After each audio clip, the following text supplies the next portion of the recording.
여러분 안녕하세요. 저는 한국교원대학교 유아교육과 교수 최현천입니다.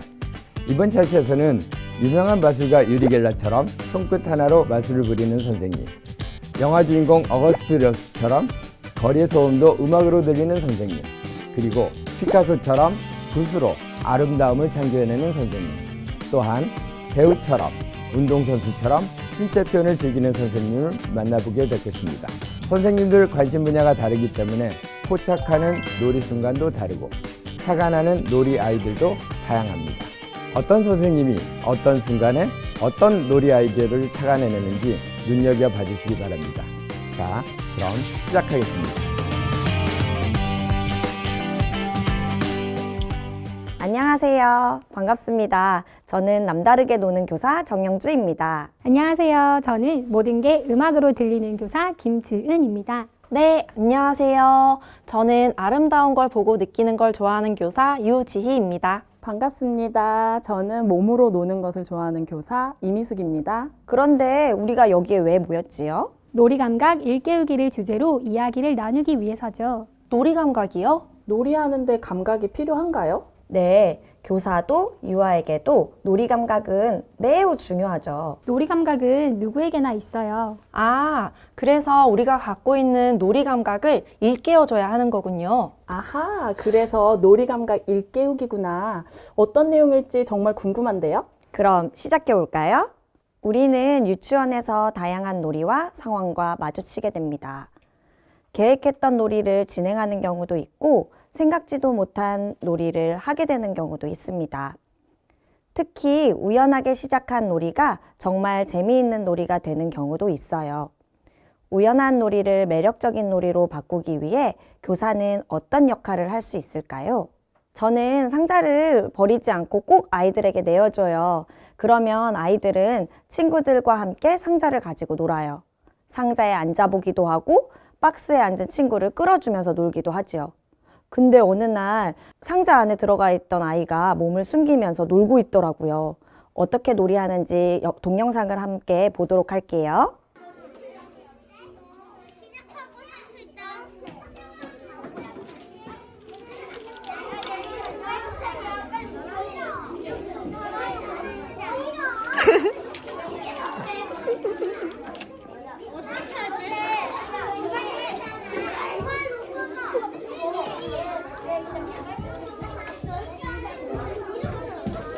선생님들은 이 동영상을 보고 어떤 놀이가 떠오르시나요? 저는 멀리서 달려와서 점프하는 놀이를 할 것 같아요. 박스를 이용한 장애물 넘기. 저는 먼저 두드려 보면서 난타놀이를 할 것 같아요. 저는 미술 놀이를 하고 작품을 아이들이랑 전시할 것 같아요. 선생님들께서 박스 하나로도 정말 많은 놀이들을 떠올렸는데요. 미숙 선생님은 많은 놀이 중에 왜 장애물 놀이를 선택한 이유가 있나요? 저는 어릴 때부터 신체 놀이 할 때 제일 즐거워했던 것 같아요. 그래서 아이들과 놀이할 때도 신체 놀이를 많이 하는 편이에요. 지은 선생님은 난타놀이를 선택한 이유가 있나요?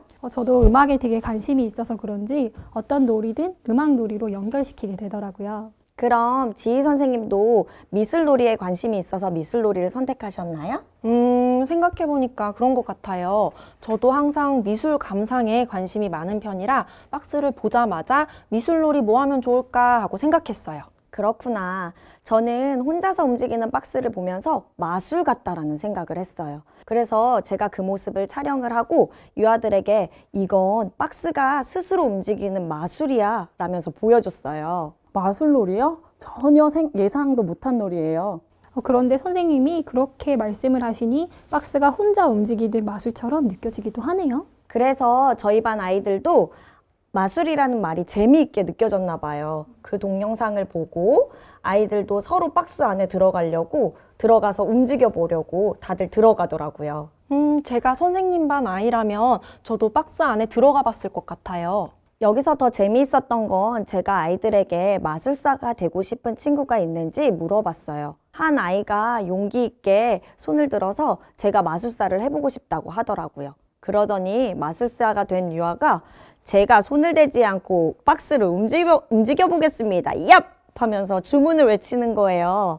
그리고 안에 숨어있던 유아는 얍 소리에 맞춰서 몸을 움직이기 시작했어요. 그렇게 박스가 이동하고 있더라고요. 제가 그 모습을 동영상으로 찍어 왔는데 함께 보실까요?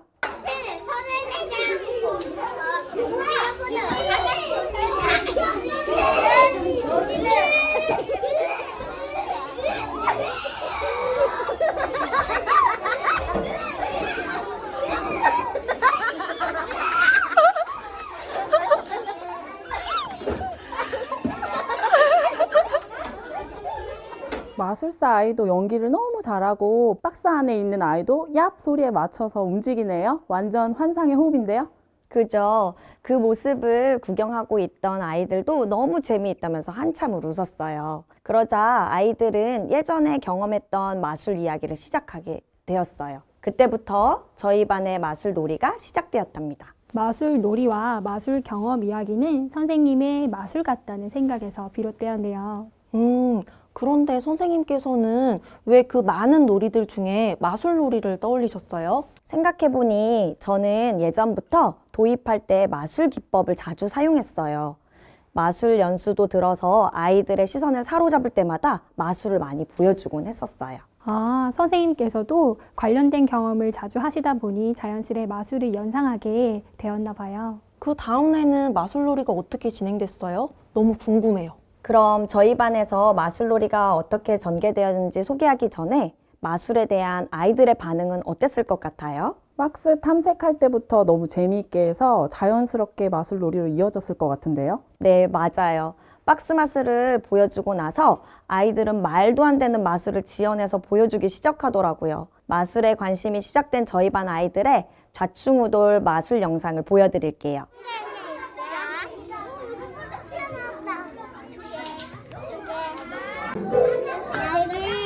여기 뿅뿅이랑 여기 뿅뿅이 있죠?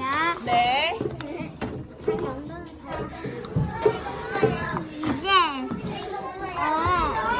하실 거예요. 펼쳐주세요.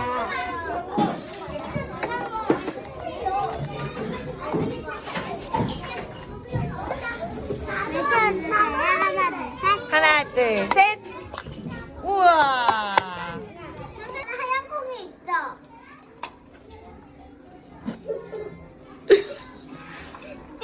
짜잔! 친구는 아무것도 없는데요?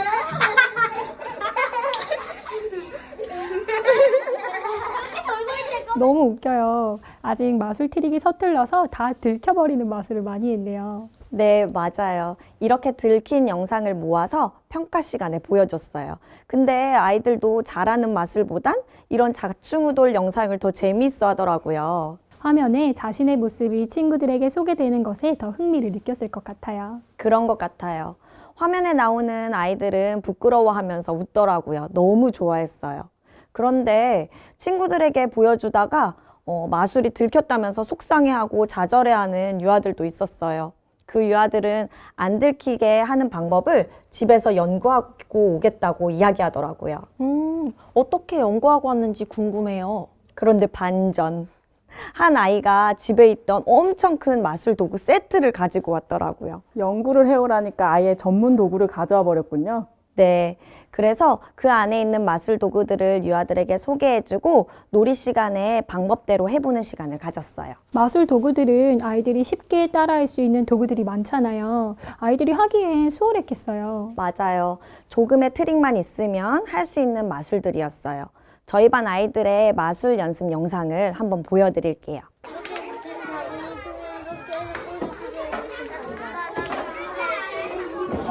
우와. 좀 하트가 있죠? 네. 이걸 두 개를 만들어 보겠습니다. 네. 우와. 오, 이제 좀 그럴싸해진 것 같아요. 역시 마술도 장비빨인가 봐요. 맞아요. 근데 유아들에게 마술 도구를 처음 제시했을 땐 엄청 몰렸어요. 다들 해보고 싶어서 서로 해보겠다고 다투기도 하고 그랬어요.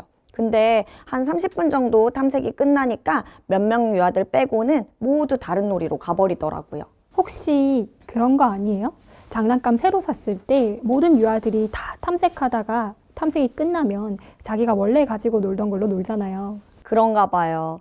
아마도 마술 도구들은 생각과 힘을 들이지 않아도 간단한 조작만 익히면은 할 수 있기 때문에 조작의 원리를 이해하니까 흥미도가 떨어진 건가 봐요. 아, 자기가 스스로 고민한 생각이 아니고 조작하면서 탐색만 하고 나니까 흥미가 떨어진 거구나. 네, 맞아요. 그래서 제가 유아들의 흥미를 조금 더 이끌어 보려고 놀이 시간에 너튜브 마술 영상을 틀어놨어요. 놀이하다가 보고 싶은 친구들은 봐도 돼 라고 이야기하고 틀어놨더니 모든 유아들이 다시 몰려와서 영상을 보기 시작하더라고요.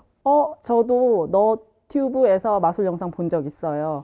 마술 영상이 엄청 많더라고요. 네, 맞아요. 다양한 영상을 보고 나서 주변에 있는 천, 빨대, 뿅뿅이, 찍찍이 등을 다양한 재료로 이용해가지고 마술 연구를 하기 시작하더라고요.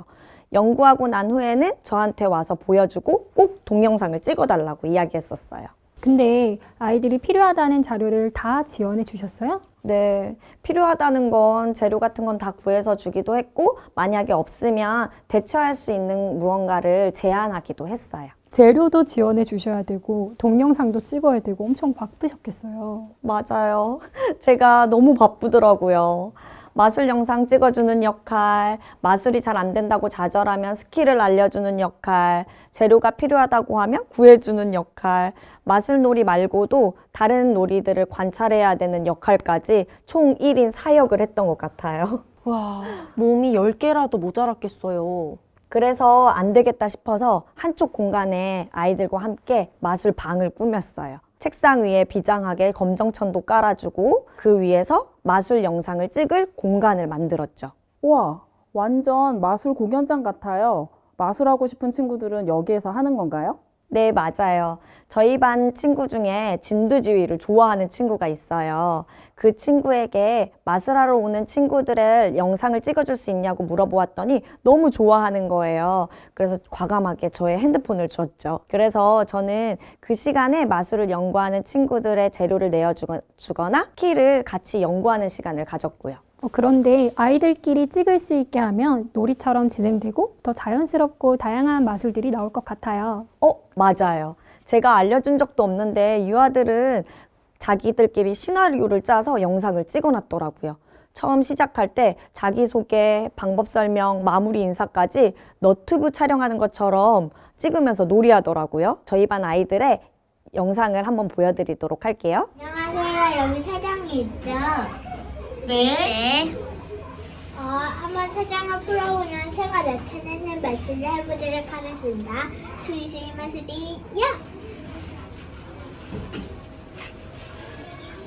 우와! 세상에 앵무새가 생겼네요. 정말 잘 봤습니다. 안녕하세요. 자, 여기 불빛이 있죠? 네. 이쪽 손으로 옮겨보겠습니다. 네.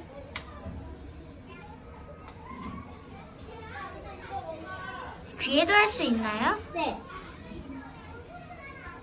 삼킬 수도 있나요? 네. 뱉어보세요.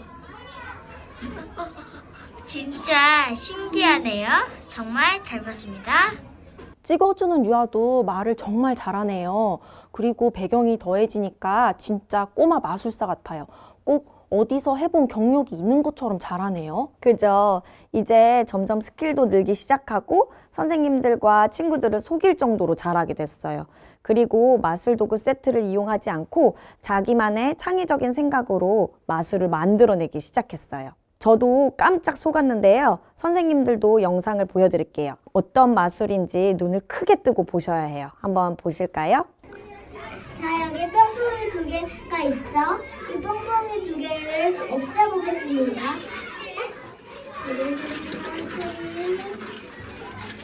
짜잔! 우와, 신기하네요. 감사합니다. 네, 잘 봤습니다. 이쪽에다가 마술의 연필이 있고 이쪽에 종이랑 컵이 있죠. 네. 이러고 이걸 감싸고 네.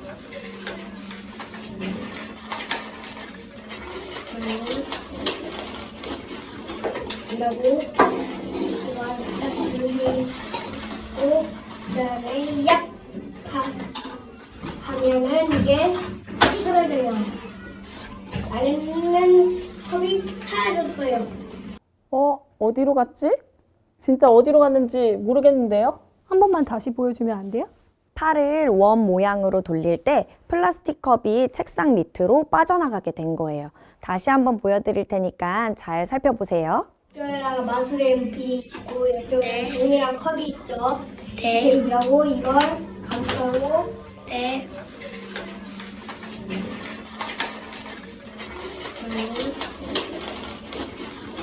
이러고 이걸 딱 들고 그다음에 약 하면은 이게 찌그러져요.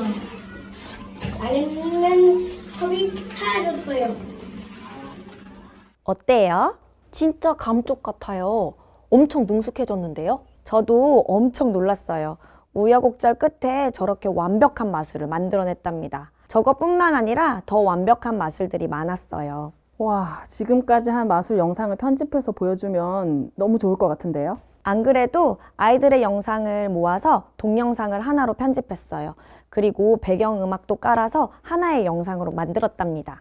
제가 짧게 보여드릴게요. 감상해 보세요.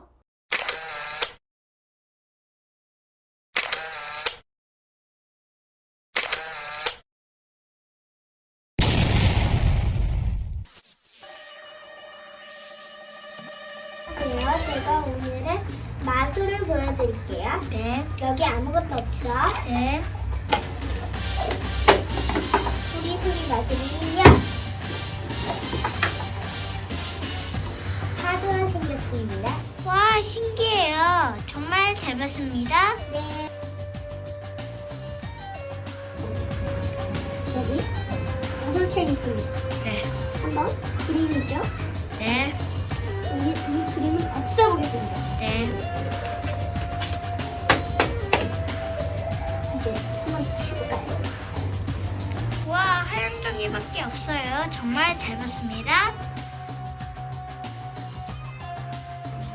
자, 여기 오늘은 큰 주사위를 작은 주사위로 만들어 보겠습니다. 네. 우리 마술이요.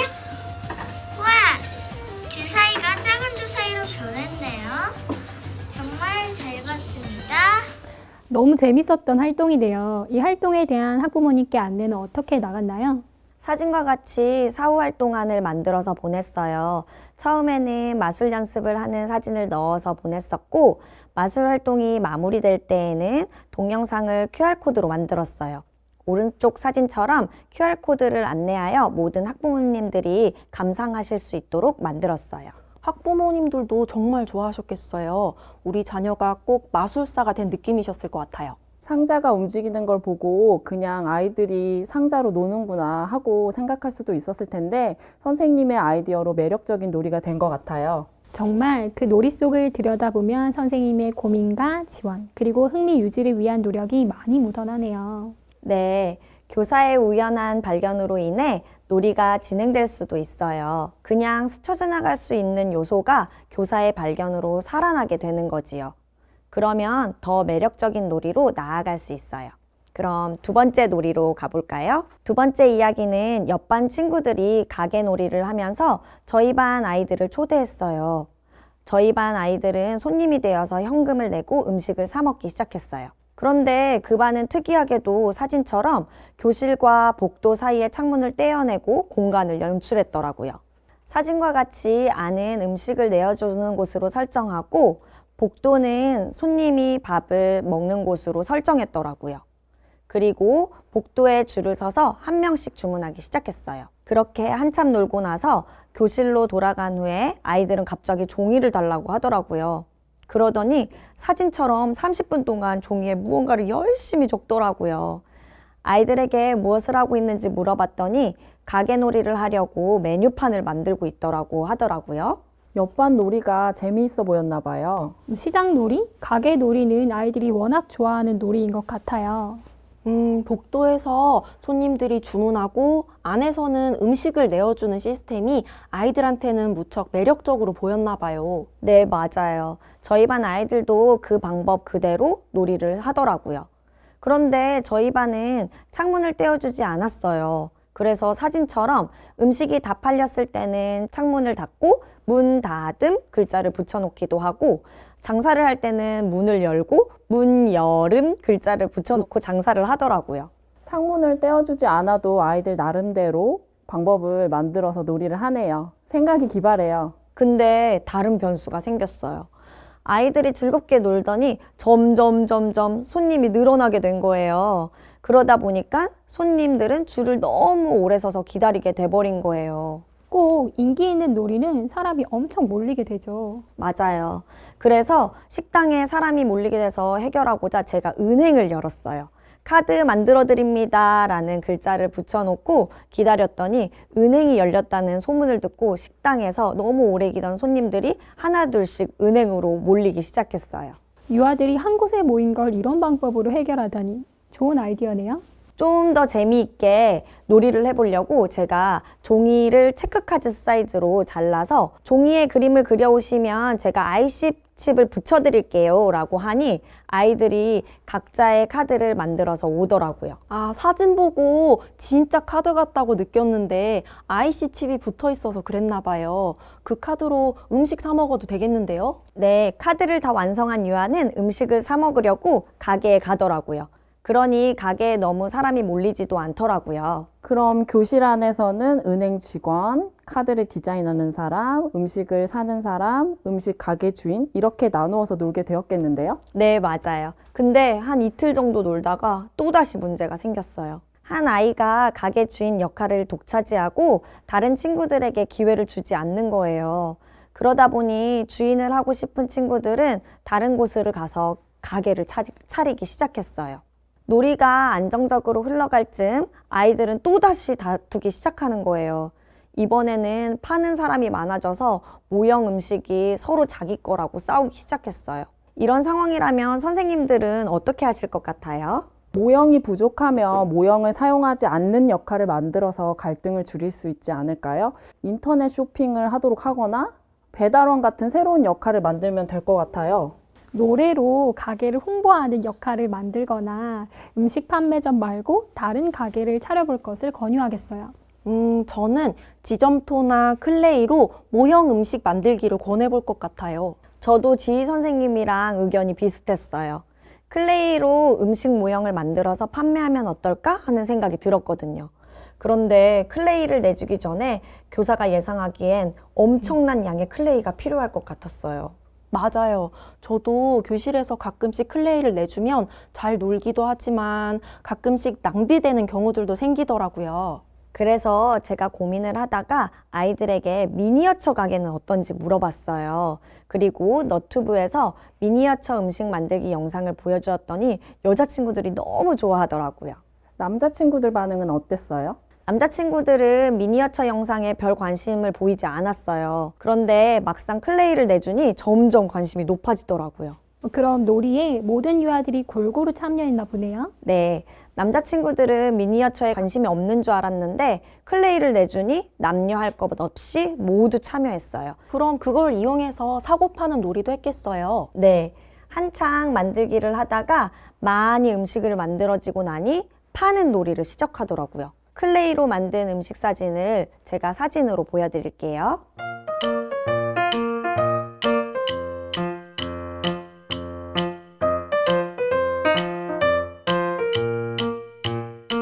와, 정말 다양하네요. 케이크도 보이고 마카롱도 있는 것 같은데요?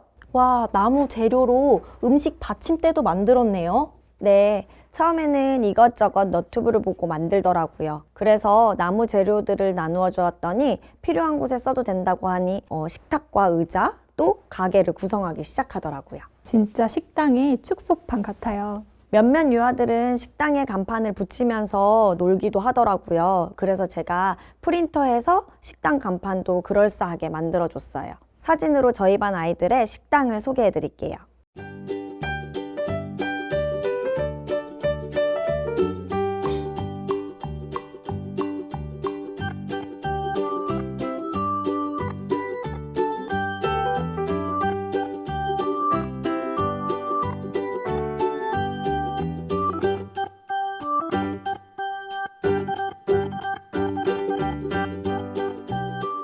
그런데 선생님은 어떻게 미니어처를 떠올리게 되셨어요? 원래 미니어처에 관심이 있으셨어요? 네, 맞아요. 제가 어렸을 때 아주 작게 만드는 걸 좋아했었어요. 그러면 엄마가 쟨 또 뭘 만드나 하고 궁금해 하시곤 했었어요. 크게 만드는 것보다 작게 만드는 게 몇 배 더 집중해야 하잖아요. 집중해서 완성이 되면 성취감이 매우 컸던 것 같아요. 그래서 클레이가 낭비되는 것을 고민하던 그 순간에도 미니어처 만들기가 떠올랐던 거군요. 신기하네요. 교사의 관심이 유아의 놀이에 미치는 영향이 큰 것 같아요. 맞아요. 교사가 어떤 부분에 관심을 가지고 있는지 먼저 생각하는 게 제일 중요할 것 같아요. 그러다 보면 아이들과 재미있게 놀 수 있는 방법들이 마구마구 떠오를 테니까요. 우리 모두 내가 좋아하는 것을 찾아보도록 해요.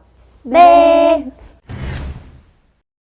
거친 신체 놀이를 좋아하는 아이들이 있습니다. 다소 위험해 보이는 행동들은 어떻게 놀이가 될 수 있을까요? 이 상황에서 교사의 놀이 감각은 어떻게 발현될까요? 선생님들은 발로 이렇게 차는 거 좋아하세요? 저 발차기 잘해요. 뭐가 있어야 찰 것 같은데요? 아니면 선생님을 이렇게 공격할지도 몰라요. 무서워요.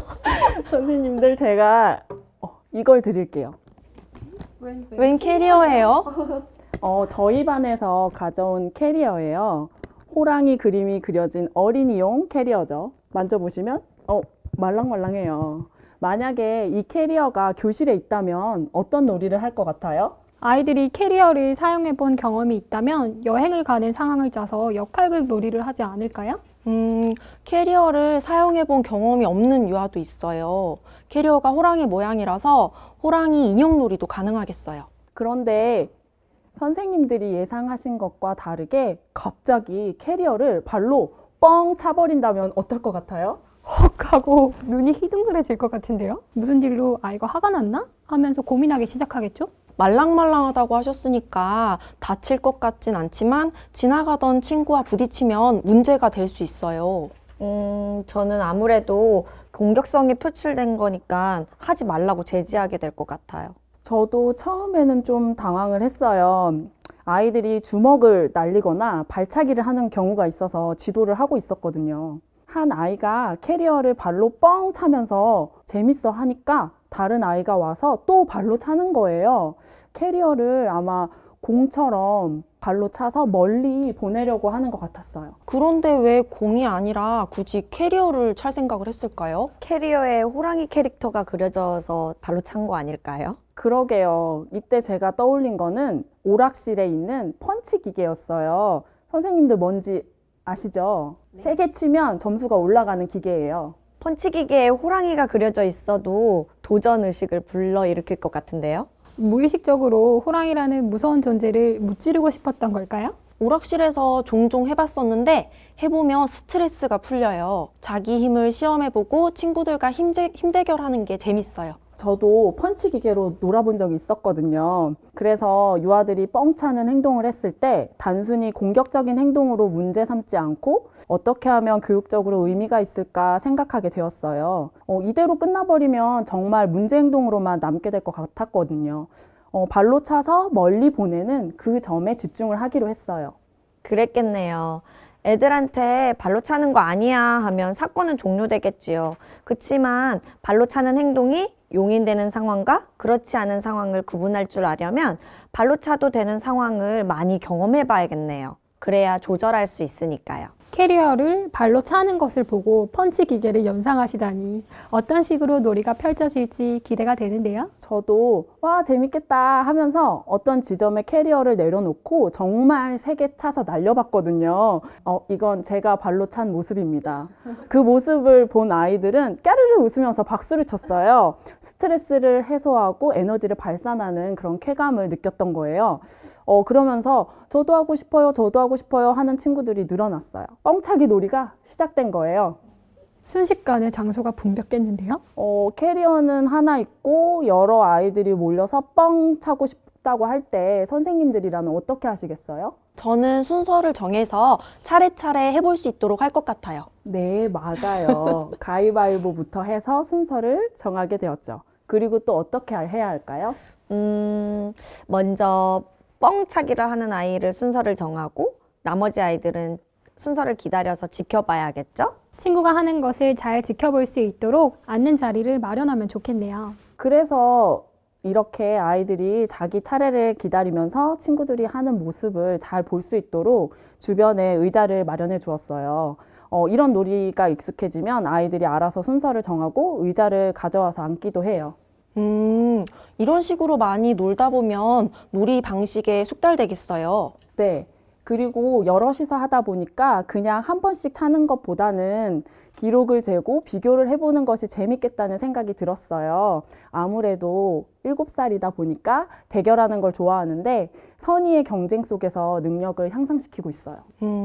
선의의 경쟁이라 페어플레이가 될 수 있도록 진행해야겠네요. 맞아요. 공정한 게임이 될 수 있도록 캐리어 차는 지점을 똑같이 해야 해요. 그렇지 않으면 7살 유아들은 대번 불공평하다고 이야기를 해요. 그래서 아이들과 함께 어느 지점에서 캐리어를 두고 어느 방향으로 찰 것인지를 정하게 되었어요.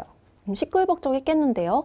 약간 소란스럽기는 했지만 아이들이 대화를 통해서 합의 과정에 이르는 것은 무척 중요하죠. 그럴 때 교사의 목소리가 커지기도 해요. 게임하면 목이 참 아프더라고요. 바닥에 포스트잇으로 캐리어를 놓는 지점을 표시했어요.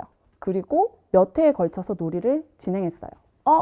근데 바닥에 포스트잇이 여러 개네요? 오, 관찰력 좋으신데요? 캐리어를 놓는 지점 말고도 왜 포스트잇을 또 붙여놓았을까요? 캐리어를 발로 찼을 때 날아간 지점? 그 지점을 표시해야 누가 멀리 보냈나 비교할 수 있잖아요. 육안상으로 누가 멀리 갔고 누가 적게 갔다는 것을 알 수는 있었지만 많은 아이들이 참여해서 몇 회에 걸쳐서 놀이를 하다 보면 정확하지가 않더라고요. 그러게요. 캐리어 위치가 옮겨지면서 어느 지점까지 갔었는지 기억이 잘 안 나겠어요. 그래서 아이들과 그 지점을 표시할 필요가 있다는 걸 느꼈고 포스트잇으로 기록 지점을 붙이게 되었어요.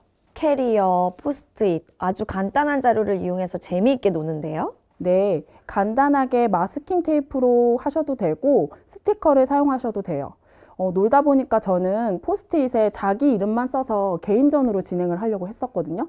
그런데 아이들은 팀 이름을 적어서 팀전으로도 하고 싶어 하더라고요. 그래서 나중에는 팀전으로도 진행을 하게 되었어요. 놀이가 간단하고 재미있어 보여서 저희 반에서도 해보고 싶네요. 놀이 자체는 간단했지만 하는 그 과정은 서로 의견도 다르고 정해야 할 부분도 많아서 복잡하긴 했어요. 그런 복잡한 과정 속에서 아이들이 많이 배웠겠어요. 놀이를 통해서 아이들이 무엇을 배웠고 무엇을 배우고 있는지를 생각하는 것은 중요하죠. 뻥차기 놀이를 통해서 무엇을 배웠는지 함께 생각해 볼까요? 아이들이 기록을 재는 과정에서 거리가 가깝고 먼지 탐색해보고 누가 또 멀리 나갔는지를 비교하는 기회가 되었을 것 같아요. 기록을 적으면서 결과를 나타내어보는 경험을 했을 것 같기도 하고요. 수학적 탐구뿐 아니라 정확하게 캐리어를 조준해서 원하는 방향으로 보낼 수 있는 눈과 발의 협응력을 향상시킬 수 있을 것 같아요. 힘을 발산하고 조절하는 운동 능력도 신장될 수 있어요. 저는 친구와 합의를 봐서 의사 결정을 해야 하기 때문에 협력하는 경험도 될 것 같고 놀이 약속을 정하고 지키는 경험도 되었을 것 같아요. 생각해보니 정말 많네요. 자기 이름, 팀 이름을 쓰기도 하고 기록을 확인하는 과정에서는 읽기 쓰기 경험도 할 수 있어요. 그런데 대부분 일반적으로 교실에 있는 물건을 발로 차면 안 되잖아요. 물건을 소중하게 사용해야 되기도 하고요. 험하게 다루었을 때 부셔지거나 상할 수도 있으니까요. 이 외에 다른 놀이 상황에서도 물건을 발로 차진 않았을까 궁금해요. 오, 그건 안 되죠. 놀이 상황에서 아이들은 그 물건을 캐리어로 인식했다기보다는 정말 펀치 기계, 샌드백으로 인식을 했기 때문에 놀이가 진행되었던 거예요. 다행이네요. 저희 반에서는 암묵적인 약속이 있어요. 예를 들어서 놀이 상황 속에서는 책상 위에 올라가도 되지만 놀이를 마치고 나서 이야기를 나누거나 미술 활동을 할 때는 책상을 사용하는 경우잖아요. 그럴 때는 책상에 올라가서는 안 돼요. 그러니까 아이들 간에, 아이들과 교사 간의 상황에 맞게 행동을 해야 된다는 그런 약속이 있는 거죠. 뻥차기 놀이의 경우에는 아이가 몇 명 등원하지 않은 상황에서 보인 행동에 제가 재미있는 펀치 기계를 떠올려서 하게 된 부분이라서 아이들과 캐리어는 펀치 기계라는 상황적 맥락을 공유했기 때문에 가능했던 놀이였던 것 같습니다. 이후에는 아이들이 물건을 차거나 던지는 행동을 보이지는 않았어요. 그건 그 놀이 상황에서만 허용되는 것이었습니다. 선생님 반 아이들은 현실과 놀이 상황, 그 경계에 대해서 판단을 굉장히 잘하고 있는 것 같아요. 아마도 선생님이 평소에 아이들과 이런 규칙들을 잘 지켜가면서 놀이를 함께 하셨기 때문이었겠죠. 저도 어쩌면 꾸중을 들을 수 있었던 상황이었음에도 아이들의 행동을 수용하고 아이디어로 받아들여서 놀이로 펼쳐가는 모습이 굉장히 좋게 느껴졌어요. 작은 행동도 유심하게 관찰해서 긍정적으로 풀어낸 점이 굉장히 인상적이네요. 칭찬을 해주시니까 감사합니다. 저희 반 놀이 약속 중에 중요한 것은 다른 사람을 아프게 하거나 불편함을 끼치지 않는 거예요. 만약에 이 캐리어를 발로 차서 지나가는 친구가 맞았다거나 큰 소리를 내서 다른 친구들의 놀이에 방해가 되었다면 이렇게 놀지 못했을 거예요. 선생님 반에는 놀이구역을 어느 정도 정하고 의자를 세팅했잖아요. 아이들의 안전한 환경을 확보한 후에 진행되었기 때문에 다른 친구를 방해하거나 공격적인 상황이 일어나지 않았던 것 같네요. 덧붙여서 이 놀이에 아이들이 합류를 했을 때 우리는 이런 약속도 있어요. 참여하고 싶을 때 진행 중인 판이 끝나고 다음 판부터 참여하기. 기다리는 과정에서 자기 조절력, 만족 지연 능력이 길러지겠네요. 선생님의 뻥차기 놀이처럼 우리 반 아이들도 강당에서 뛰어놀다가 우연히 실내화가 벗겨지는 바람에 실내화 멀리 던지기 놀이를 한 적이 있었어요. 멀리 보내기를 하니까 떠올랐어요. 선생님처럼 문제 상황이나 실수를 계기로 놀이를 시작하는 것도 좋겠다는 생각이 들어요. 선생님들, 제가 캐리어를 제시했을 때 뻥차기 놀이가 될 줄은 상상도 못 하셨죠? 네. 이번 놀이의 힌트를 한번 또 드려볼게요. 이번에는 맞추실 수 있을까요?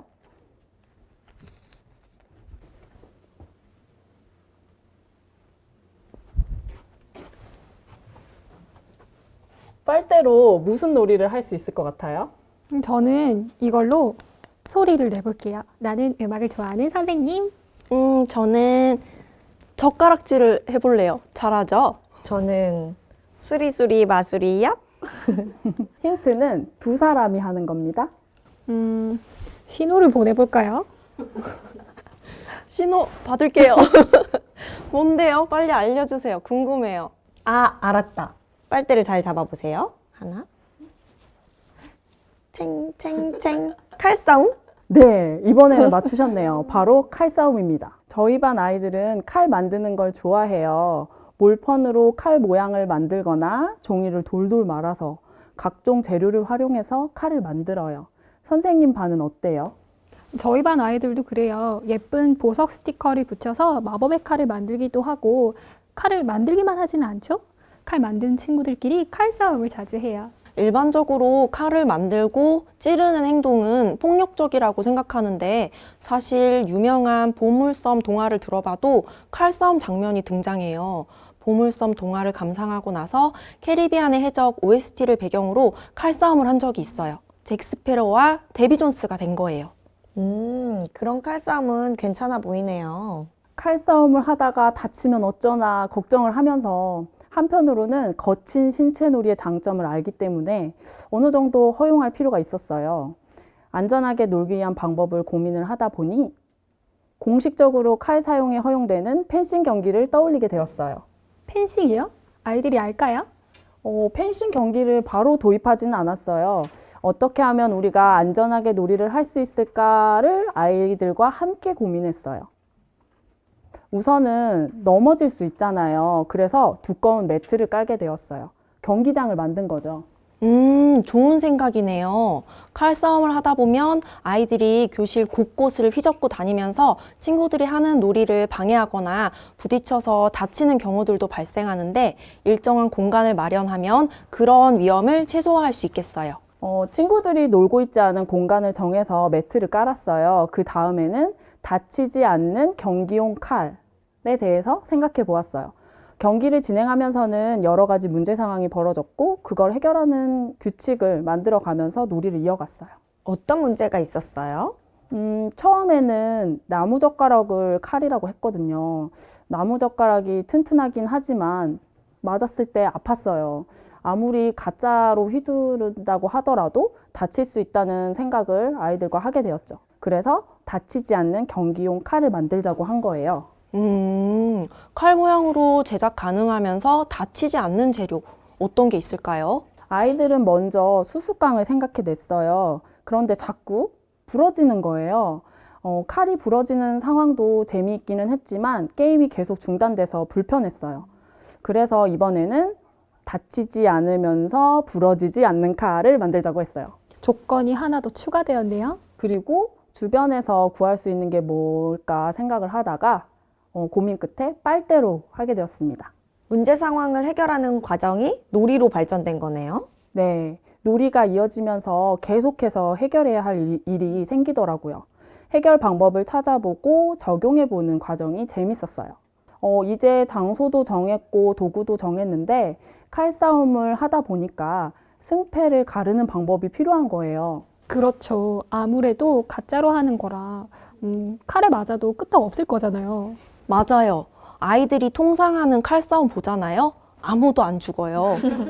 절대 지지도 않고요. 그저 싸움이 계속되죠. 그래서 제가 이 지점에서 펜싱 경기를 보여줘야겠다고 생각을 했던 거예요. 저희 반 아이들은 놀이를 하다가 어떤 정보가 필요하면 놀이를 멈추고 TV 화면을 보거든요. 각자 자리에 서서 자연스럽게 보기도 하고 좀 오랜 시간 볼 것 같으면 알아서 의자를 가져와서 잘 보이는 곳에서 앉아서 봐요. 놀이를 멈추고 모이는 게 쉽지 않을 텐데 아이들이 잘 모였어요? 평소에 워낙 이런 패턴으로 놀아서 그런가 봐요. 아이들이 지금 막 관심 가진 거고 지금 당장 놀이할 때 필요하기 때문에 열심히 봤어요. 역시 나의 요구와 필요로부터 시작되어야 하나 봐요. 아이들 중에는 펜싱에 대해서 아는 친구도 있고 모르는 친구도 있었어요. 그래서 펜싱은 프랑스 전통 무술이다 라는 정보를 살짝 알려주고 올림픽 영상을 보여줬어요. 우리나라가 우승을 했던 경기였는데 집중해서 보더니 환호를 지르더라고요. 영상을 보면서 펜싱할 때 쓰는 안전모와 옷차림에 대해서도 알게 되었어요. 칼싸움의 위험성을 알고 실제 칼싸움에서도 안전을 위해서 장비를 갖춘다는 것을 인식하게 된 거죠. 그리고 어떤 특정 지점을 찔렀을 때 점수를 얻는다는 것을 알게 되면서 펜싱 규칙을 정하자고 했어요. 동영상은 얼마나 시청했어요? 동영상은 그리 길지 않았어요. 짧은 하이라이트 영상에서 이 많은 정보들을 얻을 수 있는 거죠. 스크롤을 해서 중요한 장면만을 볼 수도 있어요. 펜싱 규칙을 화이트보드에 적었네요. 네. 찌르면 1점, 피하기 위해서 매트 바깥으로 나가면 마이너스 1점으로 하자고 했고 칼을 놓치는 경우가 있는데 놓쳤을 경우에도 마이너스 1점. 칼이 부러질 때는 어떻게 하냐라고 했을 때는 비상용 칼을 많이 만들어서 쓰거나 친구에게 빌려서 한다는 규칙을 정했어요. 아이들 나름의 기준이 있네요.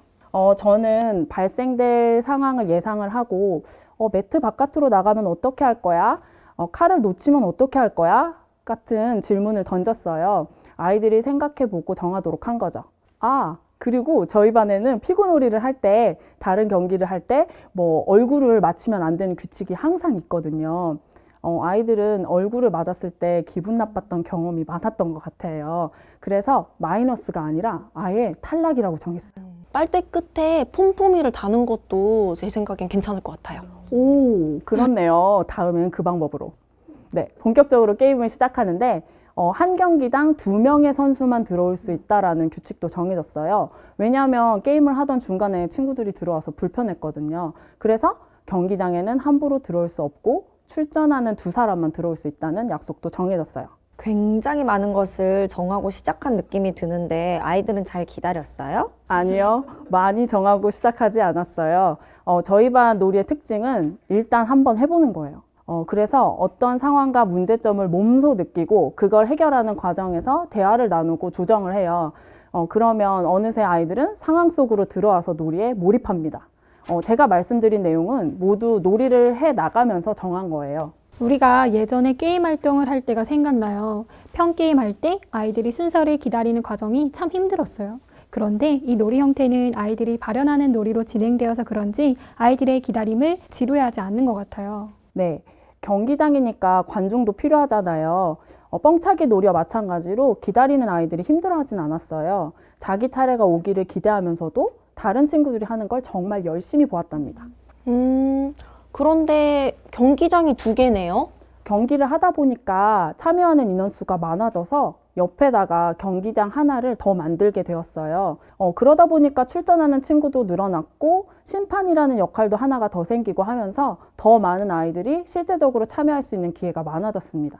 예전에 게임 활동할 때와 달라진 점은 아이들이 다른 놀이를 하다가 언제든지 하고 싶을 때 참여할 수 있다는 특징이었어요. 의자에 앉아서 기다리는 체험형 부스 같다는 느낌이 드네요. 아이들이 만든 부스 같아요. 하고 싶을 때 하고 경기장도 자유롭게 옮겨 다니고 심판 역할도 바꾸기도 하면서 아이들이 더 자율적으로 놀았던 것 같아요. 게임을 할 때는 화이트보드를 내어줘서 게임 규칙을 정확히 알 수 있도록 이야기를 나누면서 적어주고 옆에 점수를 계산할 수 있게 제가 표를 만들어주기도 하거든요.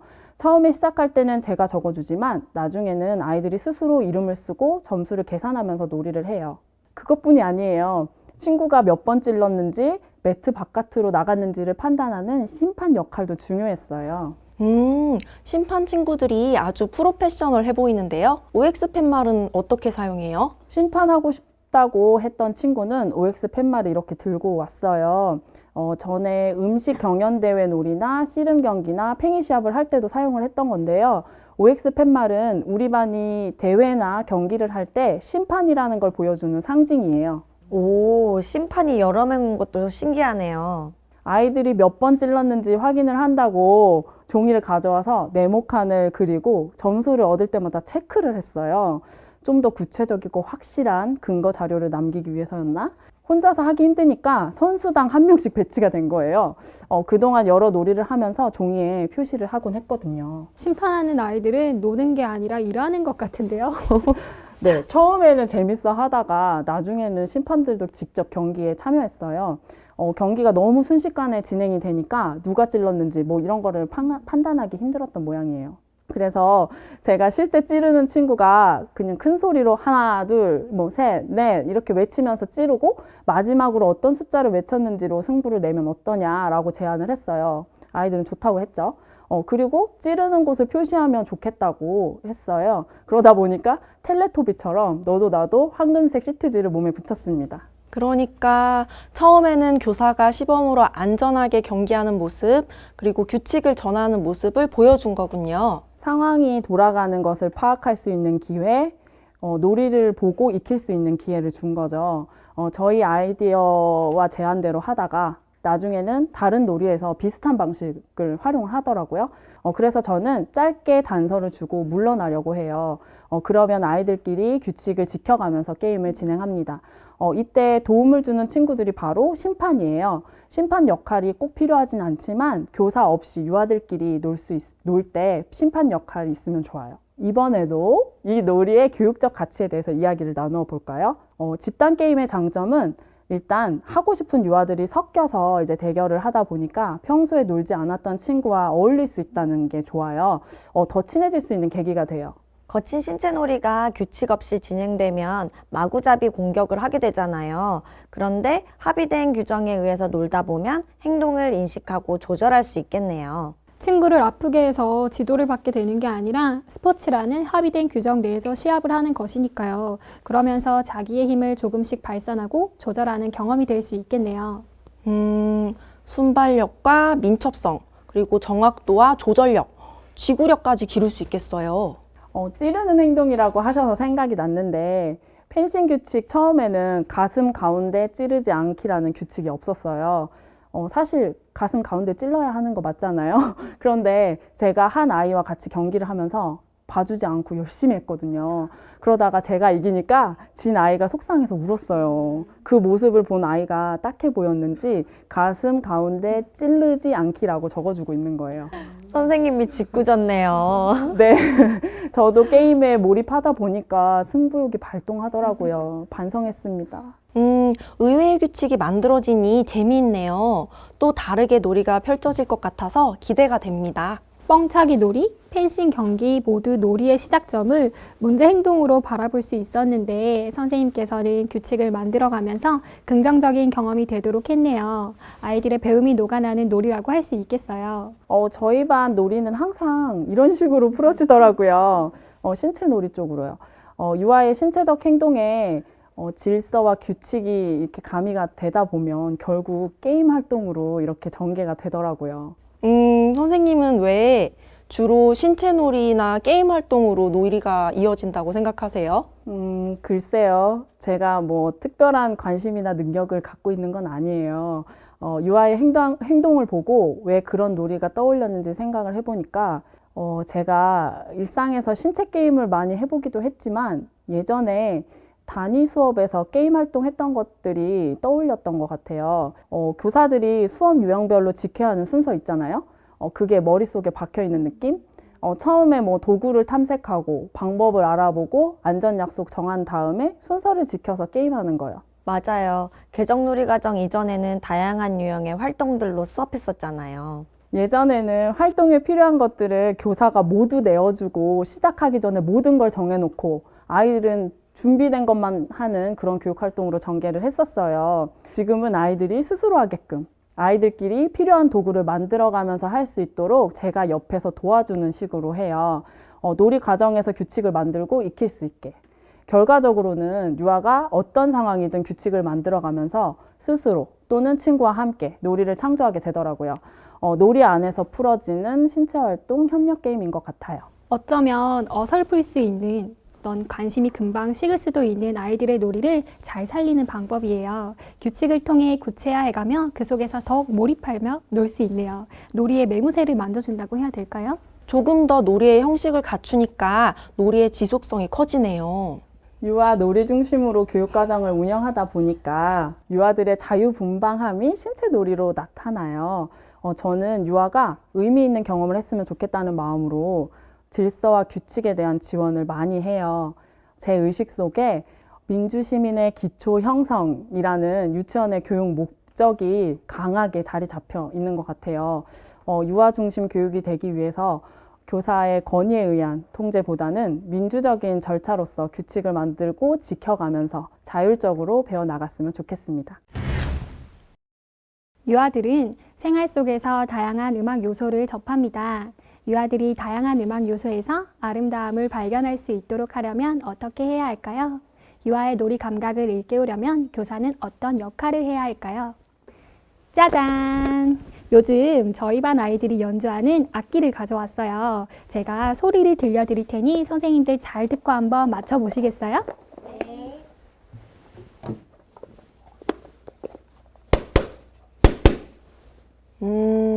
캐스터네츠? 우드블로? 아니에요. 자, 어떤 악기인지 보여드리겠습니다. 짜잔! 엥. 악기가 아니었네요. 또 해요. 그럼 한 번 더 해볼게요.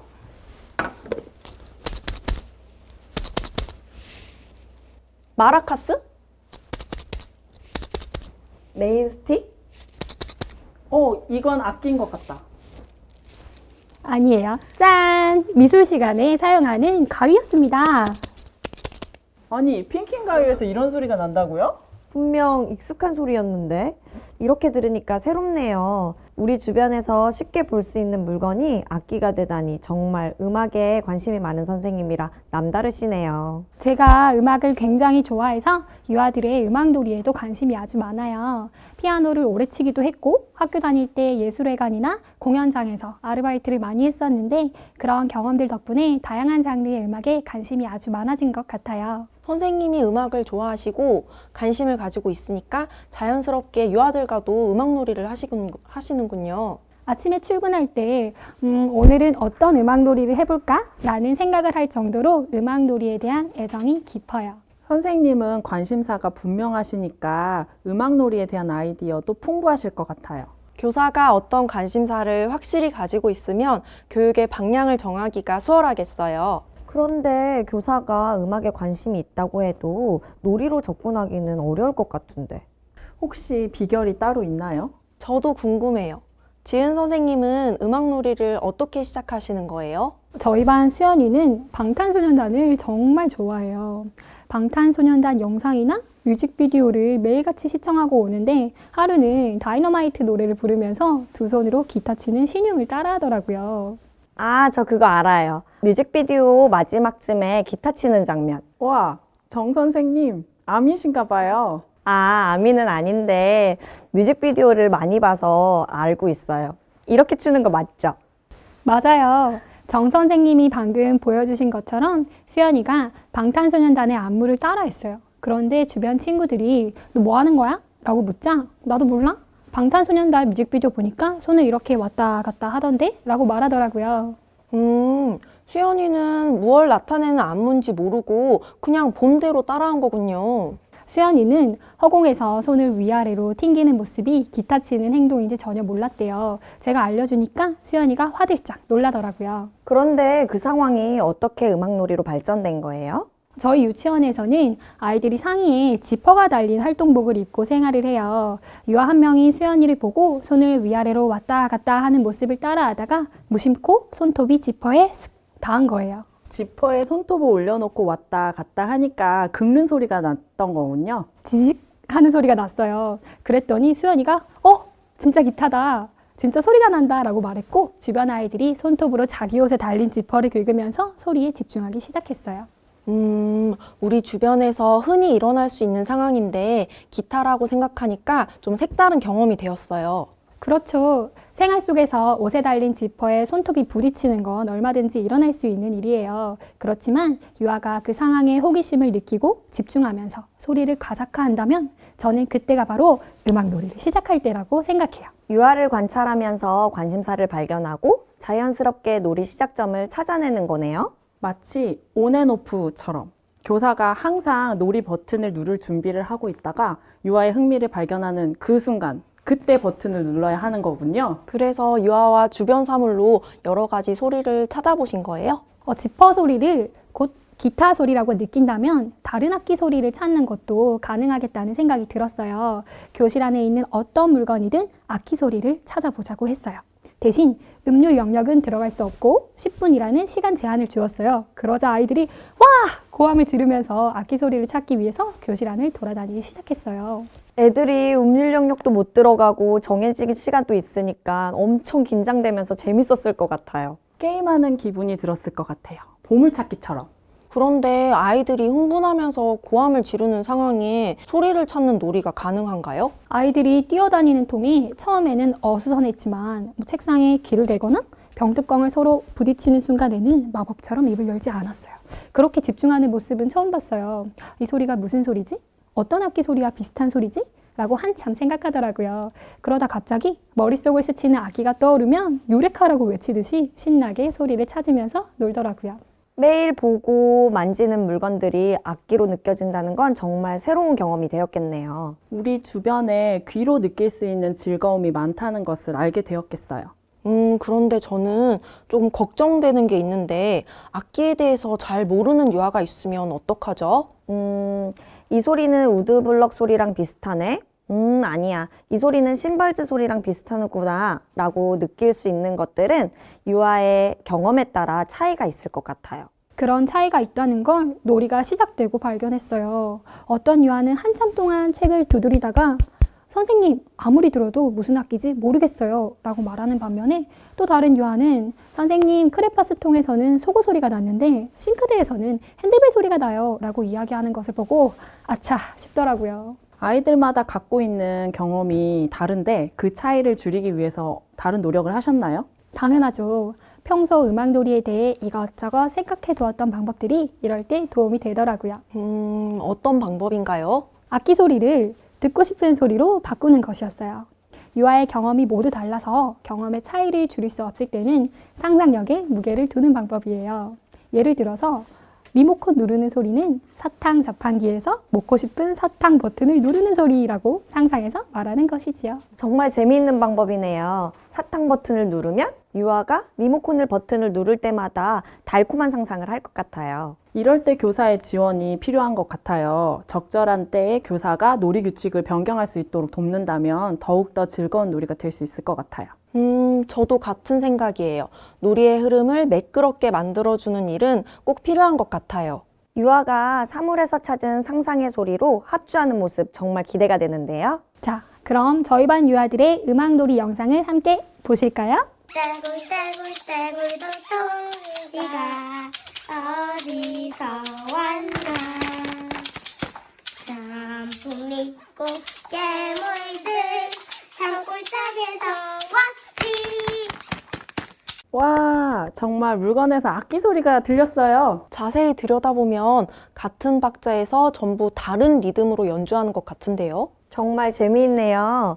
그럼 아이들은 전부 상상의 소리로 합주를 한 거예요? 네, 바로 전날 도토리 동요를 배웠었거든요. 한 유아가 공기청정기를 귀에 대고서는 얘들아, 얘들아, 대굴대굴 소리 난다 라고 하는 거예요. 주변 유아들이 몰려와서는 공기청정기 양쪽 옆면에 귀를 갖다 대고 윙윙 돌아가는 소리를 듣더니 그 소리에 맞춰서 대굴대굴 대굴대굴 동요를 부르고 있더라고요. 와, 저는 공기청정기 소리를 교실에서 매일 듣는데도 단 한 번도 어떤 소리인지 귀 기울여 본 적이 없어요. 소리에 대한 고정관념이 확 깨지는 것 같은데요. 그래서 어떻게 됐어요? 그 모습을 보던 다른 유아의 손에 핑킹 가위가 있었는데 가위를 벌렸다 오므리면서 착착 착착 부딪히는 소리를 내더라고요.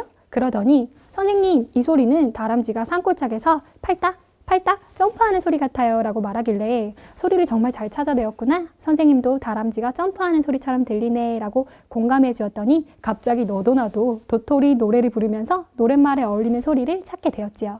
아, 그래서 지퍼, 핑킹 가위, 물티슈 깍, 채운 온도계 뚜껑이 도토리 노래의 악기로 사용이 되었던 거군요. 한 가지 노래를 부르면서도 탁탁탁탁, 착착, 착착 이렇게 악기들의 리듬이 전부 다 다르게 들리던데 어떻게 하신 거예요? 지퍼를 올렸다 내렸다 하는 소리는 다람쥐가 도토리를 줍기 위해서 탁탁탁탁 달려가는 소리, 물티슈 깍 비비는 소리는 가사에 등장한 곱게 물든 단풍잎이 우수수 떨어지는 소리, 온도계 뚜껑은 땡땡 산에 울리는 가사의 종소리를 나타낸 것이었어요. 단순한 보물찾기가 아니었네요. 노랫말의 장면을 상상하고 어울리는 소리를 직접 찾아낸 다음에 노래를 부르면서 합주한 거죠. 유아들이 비싼 악기 없이도 주변에서 다양한 소리로 찾아 훌륭한 연주가 가능하다는 것을 알게 되었을 것 같아요. 그리고 8분음표, 4분음표를 탁탁탁탁, 땡, 땡과 같이 자신이 쉬운 말로 상상해서 자연스럽게 익힌다는 것이 인상 깊어요. 탁탁탁탁, 땡땡과 같은 음절의 길이에 맞춰서 연주하다 보면 읽고 쓰고 외우면서 배우는 음악 기호보다 훨씬 더 즐거운 방법으로 음길이나 박자를 익힐 수 있겠어요. 음악은 외국어처럼 기호와 뜻을 먼저 알고 있어야 악보를 보는 것이 가능한데 기호를 배우는 놀이 방법이 다양하다는 것을 저도 이번에 유아들과 함께 음악놀이를 진행하면서 알게 되었어요. 결국 방탄소년단 뮤직비디오에서 시작된 기타 치는 춤이 악기 소리 찾아보기로 연결이 되고 악기 소리 찾아보기에서 시작된 상상의 소리가 도토리의 노랫말 배경음악이 되어 사물로 합주하기가 된 것이네요. 음악놀이 하면 좀 거창해 보였었는데 생각보다 단순한데요. 꼬리에 꼬리를 물면서 놀이가 점점 발전하는 방향으로 연결될 수 있도록 교사가 촉각을 세우고 지원을 해 나간다면 음악놀이는 언제 어디서든 자연스럽게 시작될 수 있을 것 같다는 생각이 드네요. 일상에서 일어나는 유아의 자연스러운 행동을 잘 관찰하는 게 중요한 것 같아요. 노래를 즐겁게 부른다와 악기 연주를 할 수 있다와 같은 목표로 자연스럽게 흘러가네요. 유아의 흥미가 음악 요소의 범위 안에서 들어오면 그때 교사가 놀이로 발전시킬 수 있도록 디딤돌 역할을 해주는 게 놀이 중심 교육과정에서 추구하는 음악 활동이라는 생각이 드네요. 지은 선생님, 음악놀이가 정말 재미있어요. 혹시 또 다른 사례가 있나요? 당연히 있죠. 저희 반에서는 즐거운 음악놀이가 하루도 빠짐없이 일어난답니다. 와, 음악놀이 잘도 재미신 게 무슨 말이에요? 음악놀이 잘도 재밌다잉. 제주도 사투리예요. 재미있다는 뜻이에요. 재밌다. 재미있은 게 재밌다잉? 네 글자네요. 저희 반에서도 이렇게 단어를 길게 늘여서 말하다가 음악놀이로 발전한 사례가 있었어요. 순식간에 아이들이 꼬마 작곡가가 된 놀이였지요. 선생님 정말 대단하네요. 저의 재미신 게 한마디에 음악을 연관짓다니.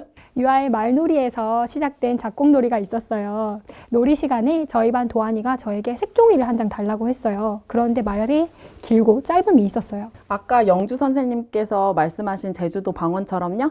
그렇죠. 재밌다를 재밌다잉이라고 늘려서 말씀하신 것처럼 저희 반의 도안이도 어느 날 저에게 와서는 선생님 파랑색 주세요 이렇게 첫음을 길게 빼면서 말을 했었어요. 도안이가 선생님의 선, 파란색의 파, 주세요의 주를 길게 소리내었네요. 도안이는 평소에 몸을 좀 베베 꼬면서 장난치듯이 말하는 버릇이 있어요. 여느 때와 같이 저에게 선생님 파랑색 주세요 라고 말했는데 한 아이가 와서는 도안아 왜 선생님이 아니고 서언생님이라고 불러? 서언생님은 네 글자야 라고 하더라고요. 그 아이는 첫 음을 길게 뺐다고 생각하지 않고 글자 수가 늘어났다고 느끼는 거군요. 원래는 선생님인데 도안이가 선생님이라고 앞글자를 길게 말한 거야 라고 얘기해 주다가 불현듯이 생각이 떠올랐어요. 온앤오프처럼 또다시 놀이 버튼에 불이 켜진 거예요. 음길이에 대한 유아의 관심을 음악놀이로 연결할 수 있는 방법이 없을까 하고요. 음악놀이를 시작하기 좋은 순간, 유아가 자연스럽게 음악적 요소에 관심을 가졌을 때 그때를 포착했군요. 선생님 이 정도면 틈새 음악 선생님이라고 불러도 되겠어요. 음악놀이에 대해서 계속 생각하다 보니까 자꾸 음악놀이를 시도해 보는 것 같아요. 게다가 말은 곧 소리이기 때문에 조금만 귀를 기울인다면 얼마든지 음악놀이가 될 수 있어요. 지은 선생님 이야기를 들으니 교육의 방향을 결정할 때는 유아의 관심이 중요한 만큼 교사의 관심도 중요하네요. 틈새 음악 선생님. 그래서 유아의 말로 어떻게 노래를 만드신 건가요? 도안이의 말이 가사가 된다면? 생활 속 대화로 음의 길고 짧음을 느낄 수 있다면? 그런 생각이 머릿속을 스치더라고요. 도안이 말을 노래 가사로 활용하는 방법이 있군요. 생활 속 대화로 음이 길고 짧음은 어떻게 느끼는 거죠? 선은 긴 음, 생님은 짧은 음이 되는 것 같은데요. 그렇죠. 도안이가 한 말을 아이들에게 똑같이 재현해 주었어요. 도안이의 말을 따라해 볼 수 있겠니? 라고 묻자 아이들이 네! 라고 신나게 대답하고는 선생님 파랑색 주세요를 계속 외쳤어요. 저희도 한번 따라해봐도 될까요? 해볼까요? 시작! 선생님 파랑색 주세요. 선생님 파랑색 주세요. 따라하는 게 쉽지 않은데요. 저도 평소에 쓰는 말투가 나왔던 것 같아요. 그렇죠. 아이들이 열심히 도안이의 말을 계속 따라하던 중에 형인이가 선생님을 마치 솔미도와 비슷하게 말을 하더라고요. 제가 그때 피아노로 솔미도를 쳐주면서 방금 형인이가 한 말이 선생님 귀에는 이렇게 들렸어 라고 했어요. 지은 선생님 혹시 절대음감이세요? 저는 음치라서 유아가 하는 말을 듣고 곧바로 피아노 음계로 나타내는 건 힘들 것 같은데요. 걱정 마세요. 저도 절대음감이 절대 아니에요. 정확한 음정을 맞춘 게 아니라 아이가 선생님이라는 말을 뚝뚝뚝 위에서 아래로 떨어지듯이 말을 하길래 피아노 건반에 솔미도와 연관을 지은 것 뿐이었어요. 아, 억양을 성극기로 나타낼 수 있는 것처럼 아래로 뚝뚝뚝 떨어지는 말의 기복을 피아노 건반으로 나타내신 거군요. 바로 그거예요. 유아가 하는 말의 높낮이를 음계에 적용한 작곡 방법이었죠. 제가 솔미도라고 피아노를 치면서 선생님이라고 부르자 아이들이 쉽게 따라할 수 있었어요. 파랑색도 다시 한번 외쳐볼래? 라고 물어봤더니 신이 났는지 조금 더 크고 높은 목소리로 말을 하더라고요. 그래서 솔미도와 똑같은 형식이지만 음이 옆으로 한 칸만 올라간 라파레가 파랑색이 되었지요. 주세요는 낮은 소리로 조금 작게 부르길래 레시솔이라는 음으로 만들 수가 있었어요. 그럼 선생님 파랑색 주세요가 자리에서 만들어진 거네요? 그런데 선생님 파란색 주세요는 세 마디인데 세 마디로 끝나면 노래가 좀 어색하지 않나요? 그래서 네 마디의 작은 악절로 매듭 짓기 위해서 마지막 마디는 파란색 옷을 입고 온 유아의 이름을 넣으면서 신나게 완성했답니다. 와, 노래에 자기 이름이 들어가면 유아들이 너무 좋아할 것 같은데요. 얼마나 좋아했는지 몰라요. 24절까지 만들었어요. 그럼 저희 반에서 말놀이를 노래로 만들어 부르는 음악놀이 영상을 다 같이 한번 보실까요? 시작.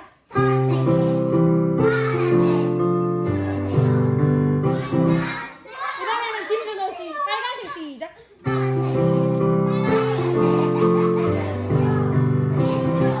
이번에는 민트색 있다. 유정이 시작.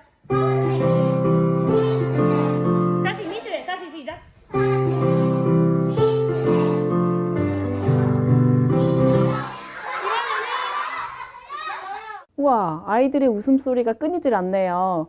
김 선생님과 아이들이 함께 즉석에서 멜로디를 만들어내서인지 아이들의 집중력이 어마어마하네요. 심지어 노래가 너무 좋아요. 약간 중독성 있는데요.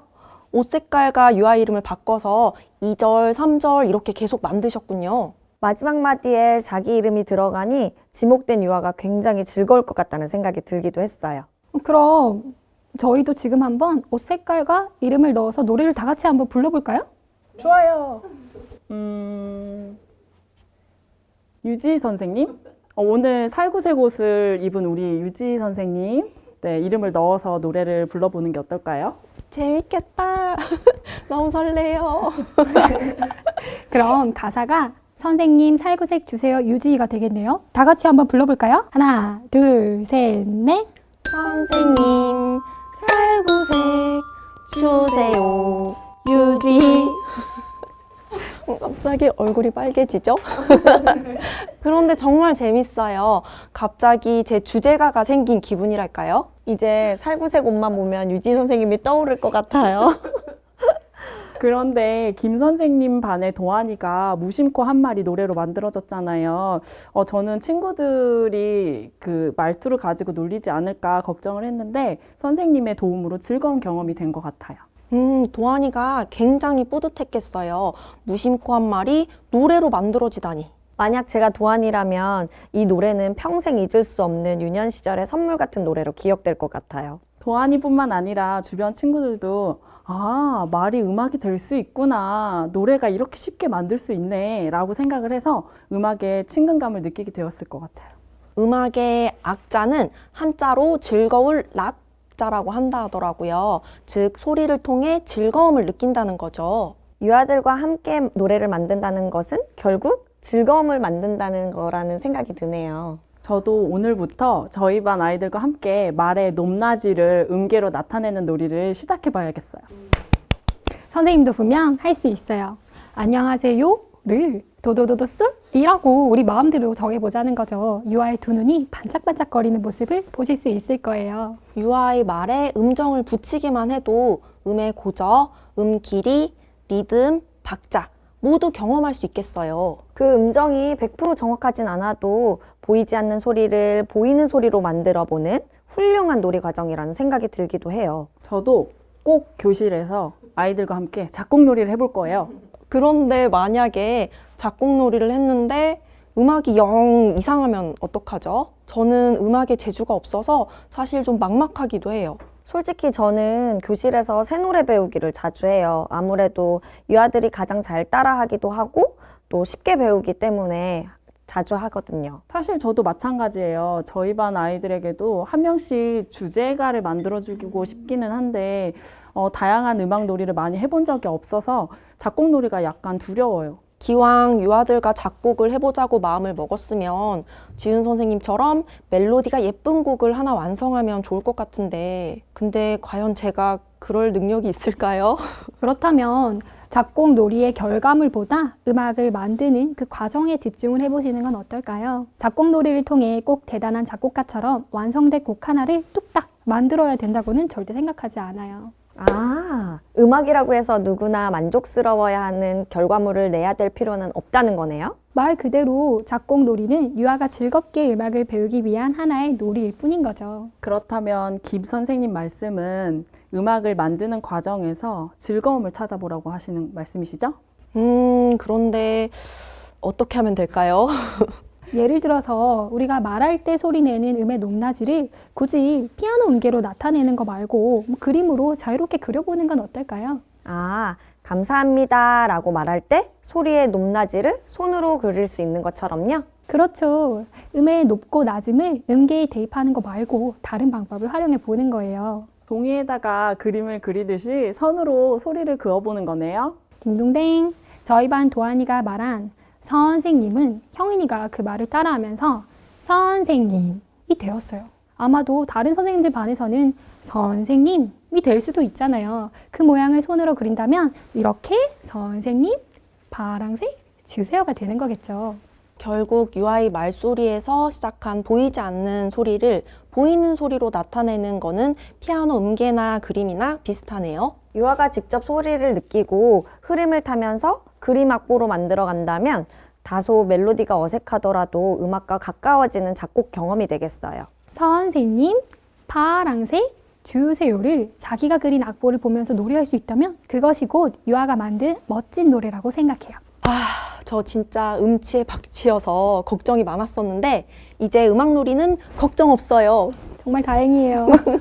유아의 일상에서 음악을 찾아주는 것에 초점을 맞춘다면 그 놀이가 작곡이건 합주건 별로 중요하지 않아요. 유아의 흥미를 음악놀이로 발전시킬 교사의 마음과 음높이, 음길이, 리드, 박자, 세기 등의 음악 요소를 통한 다양한 시도가 중요한 것이겠죠. 혹시 음악놀이를 하고 나서 그 놀이가 또 다른 놀이로 발전된 사례가 있나요? 지은 선생님 반에서 유아들이 음악놀이를 자주 하니까 다른 반에서도 음악놀이가 활용되었는지 궁금해요. 물건으로 합주를 뻗지게 하고 나서 유아들의 관심이 그 뒤로 뚝 끊겼을 것 같지는 않아요. 다른 소리에도 관심을 가졌을 것 같은데요? 와, 정확히 맞추셨어요. 우리가 사용하는 물건에서 소리를 찾은 뒤로 유아들의 역할 놀이에 전에 없던 효과음이 생겼어요. 역할놀이에 자연스럽게 음악이 추가된 거네요. 네, 유아들이 모여서 택배 놀이를 하더라고요. 띵동, 택배 왔습니다 라고 말하는 유아를 보고 한 유아가 종이컵에 빨대를 끼워서 흔들더니 띵동, 띵동, 벨소리는 이 소리로 하자 라고 말했어요. 띵동 소리도 지나치지 않았네요. 역할놀이의 몰입감이 커졌겠어요. 택배를 집에 전달해 주다가 띵동, 벨소리를 만들더니 그 뒤로는 택배를 빨리 줘야 되는데 도로에 차가 꽉 막히는 상황이었나 봐요. 빵빵, 빵빵, 비키세요 라고 외치는데 친구들이 말을 안 듣자 물통 2개를 쾅쾅 부딪히면서 자동차 클락션 소리를 만들더라고요. 다른 유아들 반응은 어땠어요? 말로만 하는 것보다는 훨씬 효과적이었어요. 귀에 쏙쏙 들어오는 효과음 덕분에 길을 안 내어주던 유아들도 순식간에 놀이 상황에 몰입되었는지 어이쿠 지나가세요 하면서 맞장구를 쳐주더라고요. 유아들이 소리가 가진 힘을 알고 활용한다는 게 느껴지네요. 이런 모습들을 보고 정말 좋은 아이디어구나. 정말 자동차 소리처럼 들렸어 라고 공감해주자 계속해서 놀이에 음악을 넣더라고요. 역시 칭찬과 격려는 놀이 성장의 최고의 자양분이네요. 지은 선생님과 함께 음악놀이에 대해 이야기하면서 유아의 행동이나 말에서 음악을 찾는다는 게 흥미롭게 느껴졌어요. 저는 교사의 관심과 지원이 그만큼 중요하다는 것도 느꼈고요. 무심코 물건을 두드리는 소리나 대화 소리에서 음악놀이를 시작할 수 있었던 건 교사가 유아의 행동에 적극적으로 관심을 보였기 때문인 것 같아요. 결국에 교사가 유아의 놀이를 유심히 관찰할 때 생활 속에서 더 많은 놀이가 발현될 수 있다는 것은 분명한 것 같아요. 그럼 음악놀이가 계속 교실에서 이루어지려면 유아를 관찰하는 것부터 소홀히 하면 안 되겠네요. 유아가 음악 요소에 관심을 보였을 때 칭찬과 격려를 아끼지 말아야겠어요. 음악놀이가 특정 시간에 특정화된 프로그램으로만 하는 놀이가 아니라는 거 이번에 깨닫게 됐어요. 그럼요. 교사의 지원과 긍정적인 반응이 곧 유아의 일상생활에 변화를 가져온다고 생각해요. 유아가 음악적 요소에 관심을 가졌을 때 그때를 놓치지 않는다면 아이들은 우리 주변에 항상 아름다움이 존재한다는 걸 분명 알게 될 거예요. 매일 같은 놀이를 하는 유아들이 있습니다. 어떻게 하면 유아의 관심을 반영하면서도 교육적으로 의미 있는 놀이를 다양하게 펼쳐갈 수 있을까요? 제가 귀한 작품 하나 소개해 드리려고 가져왔어요. 우와! 이 작품은 1억에 낙찰된 작품이에요. 1억짜리 그림을 직접 보다니 꽉 차 있음과 여백의 미가 동시에 표현된 스타일리시한 작품 같아요. 고흐의 별이 빛나는 밤에를 뛰어넘는 21세기 최고의 걸작이라 감히 칭하고 싶네요. 아방가르드 하면서도 뭔가 인류애가 느껴지는데요. 실례지만 작가님이 누구실까요? 사실은 저희 세종시 연서면 친구들의 작품이에요. 저희 반 경매에서 1억만 원에 낙찰됐어요. 뭐라고요? 애들이 한 것 같지가 않은데? 어떻게 그린 거예요?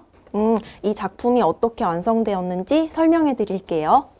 저희 반 유아들은 석 달 내내 팽이를 돌리고 딱지를 쳤어요. 올해 유아들의 놀이를 지원하면서 생겼던 고민 중 하나는 유아들의 이런 반복된 놀이를 어떻게 지원할 수 있을까 하는 부분이었어요. 저도 비슷한 고민이 있어요. 아마도 많은 선생님들과 같은 고민을 하고 계실 거예요.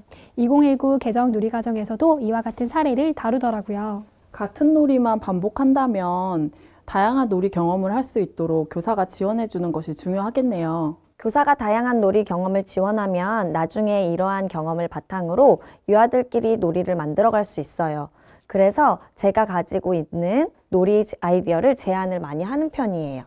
같은 생각이에요. 그런데 아무런 맥락 없이 툭 던지는 것이 아니라 유아의 관심사에 기반을 두고 제안을 하죠. 그러니까 유아들도 흥미를 보이고 잘 참여하더라고요. 저희 반은 아이들이 팽이놀이를 자주 해서 팽이 경연대회를 열어본 적이 있어요. 선생님 반에서는 어떻게 놀았는지 궁금해요. 선생님은 게임을 좋아하시니까 게임을 좀 더 재미있게 할 수 있는 방향으로 나아갔나 봐요. 맞아요. 제가 게임을 좋아하고 아이들과도 자주 하는데 몇 명만 참여하는 게 아니라 모두가 함께 게임을 해보고 싶더라고요. 오, 저도 비슷한 생각을 할 때가 많아요. 그래서 어떻게 하셨나요? 그래서 팽이대회 규칙도 정하고 순서도 정하고 놀이판을 키워봤죠. 그러니까 다른 놀이를 하던 유아들도 관심을 보이면서 평소 잘 어울리지 않던 유아들까지 함께 놀이해봤던 그런 경험이었어요. 와, 선생님의 지원 덕분에 유아들이 더 재미있게 게임을 즐길 수 있었겠네요. 그러고 보니 팽이는 유치원 단골 소재잖아요. 팽이를 소재로 한 또 다른 아이디어가 더 있을 것 같아요. 저희 반 아이들은 몸으로 표현하는 걸 좋아하고 극적으로 어떤 대상이 되어보는 걸 좋아하거든요. 그래서 팽이가 되었다고 상상해서 몸을 돌려봤어요. 직접 팽이가 되어본다니 기발하네요. 처음엔 빙글뱅글 팽이처럼 어지럽게 돌거나 친구랑 부딪히거나 하는 정도로 단순한 놀이가 되지 않을까 생각했었는데 생각보다 다양한 놀이가 펼쳐지더라고요. 그래요? 저는 특별히 더 떠오르는 게 없는데 어떻게 전개되었을까요? 2명이서 팽이처럼 손을 맞잡거나 줄의 양 끝을 잡고 돌기도 하고 5명이서 모여서 별 모양 팽이를 만들거나 모든 유아들이 아주 큰 팽이를 만들어서 강강술래처럼 돌기도 했어요. 아, 한 명이 아니라 여러 명이 함께 해보면 또 다른 재미가 있었겠네요. 그렇죠. 여자친구들은 자기가 입은 치마가 크게 퍼지면서 돌아가는 모습을 보며 이야기도 해보고 했어요. 마지막으로는 모두 함께 커다란 팽이를 만들고 그 자리에 누워 휴식도 했어요. 와, 신체 놀이로 표현하는 건 생각도 못 해봤는데 아이디어가 굉장하네요. 재밌어요. 제가 해본 놀이는 바로 미술놀이예요. 팽이로 게임도 하고 신체 놀이도 하고 미술 놀이도 하고 각자 반의 개성이 드러나는 것 같아요. 팽이로 미술놀이를 해보셨다고 했죠. 서로 연관성이 없어 보이는 팽이와 미술을 어떻게 연결시켰는지 너무 궁금하네요. 저는 팽이가 회전할 때 볼 수 있는 색깔을 미술에 활용할 수 있을 것 같아요. 저희 반 유아들도 색깔에 대한 이야기를 자주 나누더라고요. 빨강과 파랑 조합의 팽이를 돌리면 보라색이 보인다든지 하는 이야기요.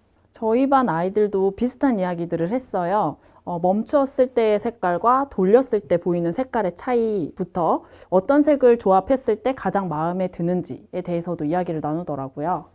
맞아요. 저희 반도 팽이의 색깔에 집중했어요. 그리고 또 관심 가졌던 부분은 회전이에요. 한 번은 소독 중이라 팽이를 돌리지 못하니까 우유 뚜껑, 원목 야채 교구, 지우개, 플라스틱 병까지 돌리더라고요. 온갖 것들을 다 돌리는군요. 갑자기 생각났는데 팽이 끝에 물감을 묻혀서 돌리는 건 어떨까요? 그렇게 하면 팽이 이동 경로에 따라서 그림이 그려질 것 같아요. 그렇게 해볼 수도 있겠네요. 팽이축이 돌면서 예상하지 못한 작품이 나타나겠어요. 저 봤어요. 실제로 팽이와 색연필을 조합한 제품도 판매하더라고요. 맞아요. 저도 처음에는 선생님과 같은 발상으로 시도해봤어요. 그런데 한두 명 아이가 관심 가지고 해보더니 다른 곳으로 가더라고요. 그래서 놀이가 이례적으로 그치고 말았어요. 아, 시행착오가 있으셨군요. 그럼 어떻게 하셨어요? 그래서 제가 다음으로 제안한 놀이는 스핀 페인트예요. 스핀 페인트가 뭐예요? 회전하는 캔버스에 물감을 떨어뜨려서 표현하는 방법이에요. 선생님 설명을 들으니까 저도 어디선가 봤던 기억이 나요. TV에선가? 연예인이 천장에 줄을 달아서 페인트를 고정해놓고 캔버스에 물감을 떨어뜨리는 걸 봤어요. 정말 신기했는데 그걸 교실에서 하시다뇨? 제가 그 프로그램을 보진 못했지만 선생님 얘기하신 게 어떤 내용인지는 대략 짐작이 돼요. 저도 스피나트 이미지를 검색하면서 본 적이 있는데 그건 펜듈럼 페인트라고 한대요. 줄 끝에 줄을 달아서 움직였을 때 보이는 일정한 경로를 활용해서 표현하는 방법이에요. 아, 펜듈럼 페인팅이라고 하는구나. 선생님이 교실에서 유아들과 함께한 스피나트와는 조금 다른 거네요. 네, 펜듈럼 페인트는 추의 이동에 의한 진자 운동을 활용하고 스핀 페인트는 캔버스의 회전에 의한 원심력을 활용해요. 와, 어렵네요. 그렇죠. 스핀 페인트는 물감이 떨어지는 위치, 캔버스가 회전하는 속도에 따라 다른 그림이 나타날 수 있고 캔버스를 멈춰야만 그림을 확인할 수 있어요. 굉장히 우연적이고 불확실한 방법이네요. 맞아요. 스피나트로 표현한 대표적인 예술가로는 데미안 허스트가 있어요. 저는 데미안 허스트라는 이름을 처음 들어봤는데 선생님은 어떻게 그런 아티스트에 대해서 잘 알고 계신 건가요? 저는 평소에 미술에 관심이 많아요. 여가 시간에 미술관에 가거나 좋아하는 미술가의 작품을 찾아보기도 해요. 관심 분야가 미술이다 보니 자연스럽게 미술 놀이를 좀 더 적극적으로 지원해 주시겠어요. 그러게요. 그나저나 스피나트 궁금한데요. 유아들과 구체적으로 어떻게 전개를 하셨나요? 저도 궁금해요. 도구가 따로 있나요? 사실 즉흥적인 아이디어라 있는 자료를 활용해야 했어요. 도자기 물레나 케이크 돌림판이 있으면 좋겠다고 생각했지만 당장은 가지고 있지 않았거든요.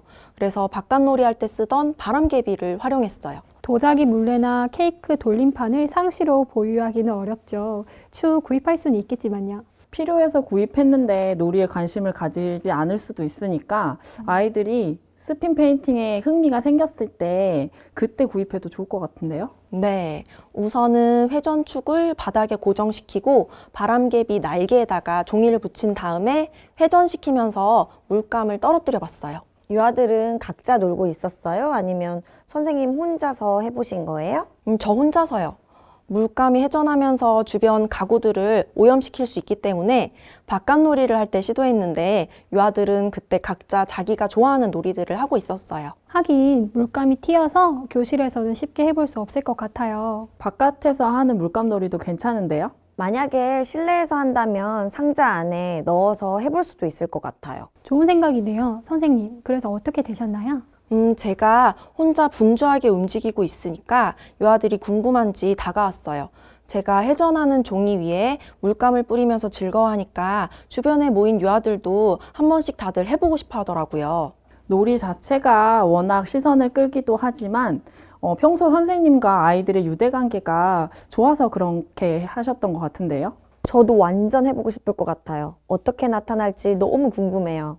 저도요. 정말 데미안 허스트의 작품 같은 멋진 그림이 완성되겠어요.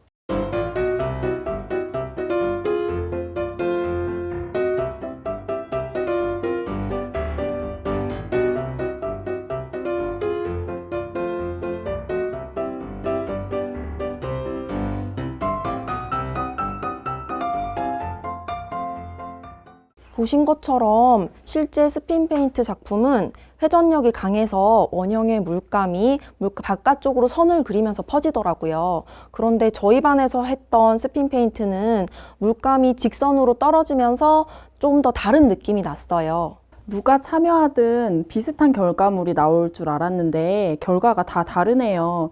아마 회전판이 예술가의 도구처럼 견고하지 않고 또 수동으로 돌리다 보니까 예상과 좀 달랐던 것 같아요. 그러게요. 상모 돌리기 같기도 하고 콤파스로 원을 그리던 기억도 나요. 작업 자체가 워낙 특이해서 유아들이 너무 좋아했을 것 같아요. 정말 신기해요. 우연에 의한 단순한 작업인데 일단 보기에도 완성도가 높으니까 유아들이 성취감을 얻을 수 있겠어요. 그렇네요. 세 개 조합에 따라 각기 다른 분위기를 낼 수 있을 것 같아요. 혹시 놀이를 진행하면서 어려운 점은 없었나요? 네, 좀 전에 말씀드렸던 것처럼 물감에 의해서 오염될 위험이 있어서 교실에서 놀이하려면 사전에 준비가 좀 필요해요. 그리고 바깥에서 한다고 해도 벽돌이나 바닥의 타일 재질에 따라서 페인트 자국이 남을 수도 있고요. 저는 그래서 물감을 잘 선택해야 한다고 생각해요. 아, 비가 오면 지워지는 줄 알았는데 아닌가 보네요. 생각해보니 저 동료 선생님도 일반 물감은 바닥 타일에다가 벽돌에다가 그리면 흔적이 남는다고 하더라고요. 네, 저는 그래서 잘 지워지는 수성 페인트 물감을 사용했어요. 만약 작업 준비가 좀 부담스러우시다면 간단하게는 야채 탈수기로도 해볼 수 있어요. 좋네요. 야채 탈수기에 종이를 넣고 물감을 떨어뜨려서 돌린다는 거죠. 작품 크기가 제한적이기는 하지만 그래도 간단히 해볼 수 있겠어요. 저는 평소에는 만들기는 좀 하는데 물감 작업은 좀 안 하게 되더라고요. 근데 재밌네요. 저희 반에서도 물감놀이 해보고 싶네요. 꼭 해보세요. 유아들이 아주 좋아했어요. 차례를 기다리는 동안 작품이 옆에서 완성되는 걸 보는 것만으로도 즐거워하더라고요. 근데 모든 유아가 놀이에 참여했어요? 넓은 운동장에서 진행됐던 놀이기도 하고 제가 유아들을 일괄적으로 불러서 진행했던 놀이는 아니기 때문에 몇몇 유아들만 참여했어요. 그래도 대부분 모이긴 했지만요. 그럼 선생님이 처음 주의 깊게 살폈던 팽이만 돌리는 유아가 참여하지 않았을 수도 있겠네요.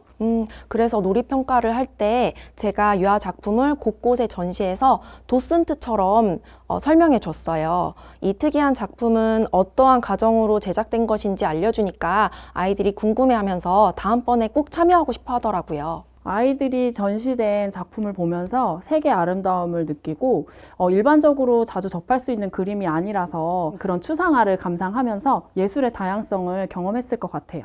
선생님의 의도는 팽이만 계속 돌리는 유아들에게 좀 더 다양한 놀이를 제공하고 싶었던 거죠. 유아의 흥미를 바탕으로 자연스럽게 새로운 방향으로도 확장할 수 있는 놀이가 되었겠어요. 맞아요. 유아가 발현적으로 시작한 놀이가 아니더라도 충분히 참여할 수 있고 이러한 놀이를 계기로 미술에도 관심을 가질 수 있겠어요. 저는 한 가지 놀이를 하면서도 새로운 아이디어를 보태서 놀이를 정밀하게 다듬어 보거나 점차 다양한 경험을 조합할 수 있다는 것을 알았어요.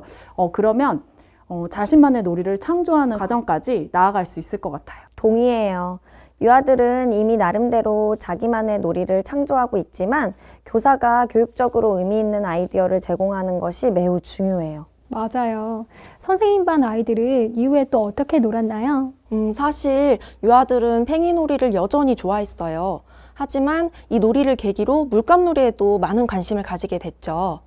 유아들이 물감을 다들 좋아하는 것 같지만 손에 묻는다든지 하는 것들 때문에 싫어하는 유아들도 많거든요. 와, 유아들 작품인가 봐요.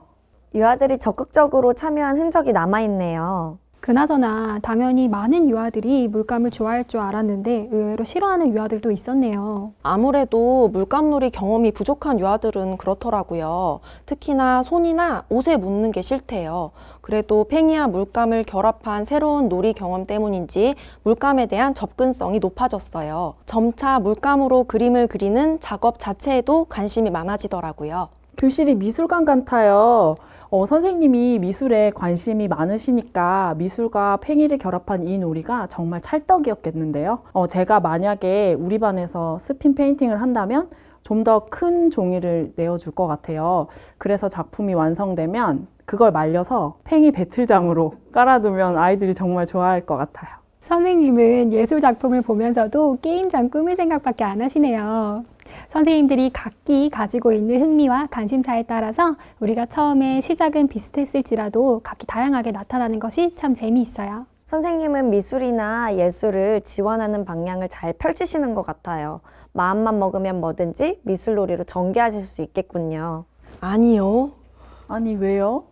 유아의 흥미를 크게 이끌어내지 못해서 일회성으로 끝나버린 적도 있어요. 제가 그 이야기를 들려드릴게요. 저희 반에는 한 학기 동안 딱지를 친 유아들이 있었어요. 매일 같은 놀이를 하는 것처럼 보였지만 그래도 자세히 살펴보면 조금 달랐죠. 하지만 어떨 때는 이 놀이들이 정말 반복처럼 보이는 순간도 있더라고요. 저희 반 아이들은 딱지를 그렇게 열심히 치지는 않았는데 밤마다 정말 다르네요. 단순한 반복처럼 보였다는 것은 어떤 의미인가요? 조금씩 미세한 변화가 눈에 보일 때가 있어요. 힘의 세기를 조절한다거나 내려치는 방향을 조절한다거나 딱지를 접을 때 유아가 재료의 차이를 알고 각기 다른 재료를 사용해서 만들어 본다거나 할 때요. 그런데 이러한 탐구가 어느 정도 끝나고 난 뒤에도 계속 딱지를 치는 유아들이 있더라고요. 딱지의 고수 자리를 지키기 위해서가 아니었을까요? 또래 친구들이 칭찬하고 부러워하니까 놀이를 지속하는 데 영향을 미쳤을 것 같아요. 맞아요. 그 재미로 계속 딱지를 쳤어요. 그런데 유아가 놀이하면서 새로운 재미를 계속해서 발견해내지 못한다면 그 놀이가 점점 시시해지지 않나요? 매번 이기니까 재미가 없을 수도 있는데도 계속 딱지놀이를 하더라고요. 아, 보통 더 이상 놀이에서 재미를 찾지 못할 때 자연스럽게 이탈하게 되는데 여전히 남아서 계속 딱지를 치는 유아들이 있었군요. 놀이를 모두 익혀서 시시하다고 느꼈는데도 계속 반복하는 이유가 뭘까요? 선생님 학급의 상황을 잘 몰라서 예상하기 어렵지만 일반적으로는 개별 유아의 성격에 따라 다른 놀이를 시도해 보려고 하는 개방성이 부족하거나 새로운 놀이를 만들어낼 만한 아이디어가 생각나지 않기 때문은 아닐까요? 제 생각도 같아요. 그리고 딱지놀이가 정말 좋은 것은 아니지만 그렇다고 교실에서 특별히 더 좋아하는 놀이가 있는 것도 아니라서 딱지를 계속 치는 것은 아닐까 하는 생각도 해봤어요. 그럴 수도 있겠네요. 지금 반복하는 놀이가 정말 좋아서 지속할 수도 있고, 달리 할 놀이가 없어서 그럴 수도 있고, 교실 환경에 대한 개선이 필요하겠어요. 그러게요. 놀이 아이디어가 부족한 거라면 좀 더 다양한 놀이를 경험하도록 지원해야 하고 새로운 놀이에 대한 경계 때문이라면 익숙해지도록 충분히 기다려줄 필요가 있겠네요. 교구와 재료를 바꿔주고 평가 시간에 다른 아이들의 놀이 아이디어를 살짝 알려줬어요. 놀이 중에 제 아이디어를 좀 제안해 보기도 하고요. 노력 많이 하셨네요. 선생님의 아이디어가 궁금합니다. 딱지에 대한 관심을 어떻게 하면 확장시킬 수 있을까 고민하다가 딱지로 그림 그리는 아이디어를 생각해냈어요. 딱지로 그린 그림인가요? 굉장히 멋진데요. 선생님은 정말 미술에 관심이 많으시네요. 와, 딱지로 어떻게 그림을 그렸나요? 이 그림은 딱지를 내리쳐서 물감을 퍼뜨려서 그린 그림이에요. 그런데 결론적으로 이 그림은 유아의 관심을 크게 이끌어내지 못했답니다. 말만 들어보면 무척 재밌을 것 같은데 왜 그랬을까요? 저도 재미있을 것 같은데요. 완성한 작품도 궁금하고요. 일반적인 액션 페인팅 작품이랑은 또 다른 작품이 나타났을 것 같기도 하고요. 선생님들 말씀처럼 처음에는 유아들이 아주 즐겁게 참여했어요. 저희 반에 제가 연습용으로 유아들과 함께 접어둔 공용 딱지가 있거든요. 그래서 그 딱지들로 이 수련을 한다고 이야기를 하니까 유아들이 관심을 보이면서 다가왔어요. 심지어 딱지 치기에 관심이 없는 친구들까지 다가와서 물감에 딱지를 치는 놀이를 해보고 싶어 하더라고요. 딱지 수련? 재미있네요. 처음에는 즐겁게 참여했다면 이후에는 잘 참여하지 않았나요? 그래서 어떻게 되었나요? 제가 놓쳤던 부분이 있어요. 어떤 부분인가요? 물감을 내려쳤던 딱지를 다시 주워서 쳐야 하는데 그 과정에서 물감이 손에 옮겨 묻더라고요. 유아들이 손에 물감 묻는 게 싫어서 더 이상 놀이를 지속하려 하지 않았어요.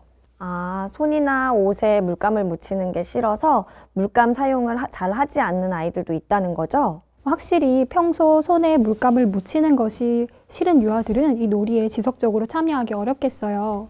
네, 유아를 읽어내지 못해서 그냥 한 번으로 끝났던 아쉬운 놀이예요. 언뜻 괜찮은 생각이었는데 예상외로 오래가지 못했네요. 그렇다면 만약에 미술용 덧옷을 착용하고 놀이하거나 물놀이를 할 때처럼 이미 온몸에 물감을 끼얹은 상황이었다면 잘 참여했을까요? 잘 참여했을 것 같아요.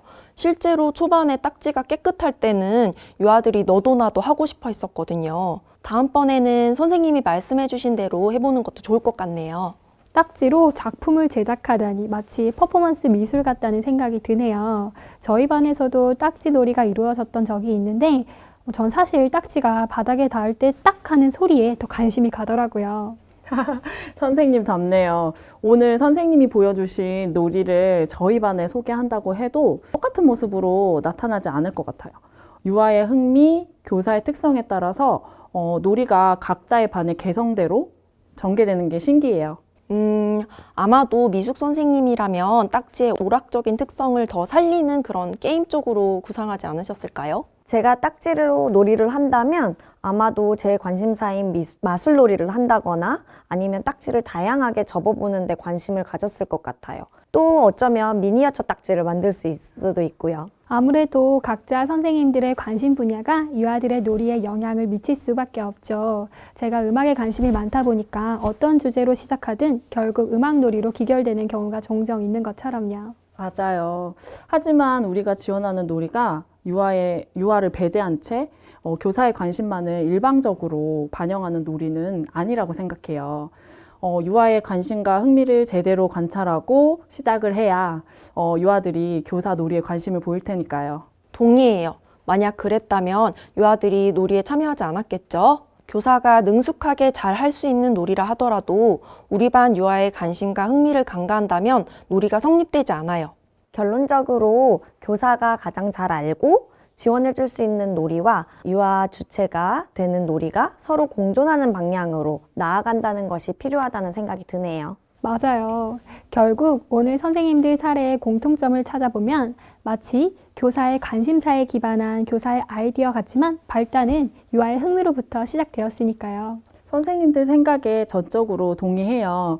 유아의 발현적인 놀이에 살을 붙여주는 것도 중요하고 때로는 우리 반 특성을 고려해서 교사가 적극적으로 놀이를 제안하는 것도 중요한 역할이라고 생각해요. 사실 저는 개정 누리과정을 올해 처음으로 운영하면서 교사의 계획을 최소화하고 그리고 유아에 대해 관찰한 것을 바탕으로 운영하는 것이 어떤 것인지 조금 고민이 됐거든요. 자칫 너무 교사가 주도하지 않으려고 하다 보니 너무 관찰만 하게 되는 것은 아닌가 하는 생각도 들었고요. 적절히 균형을 이루는 것이 중요할 것 같아요.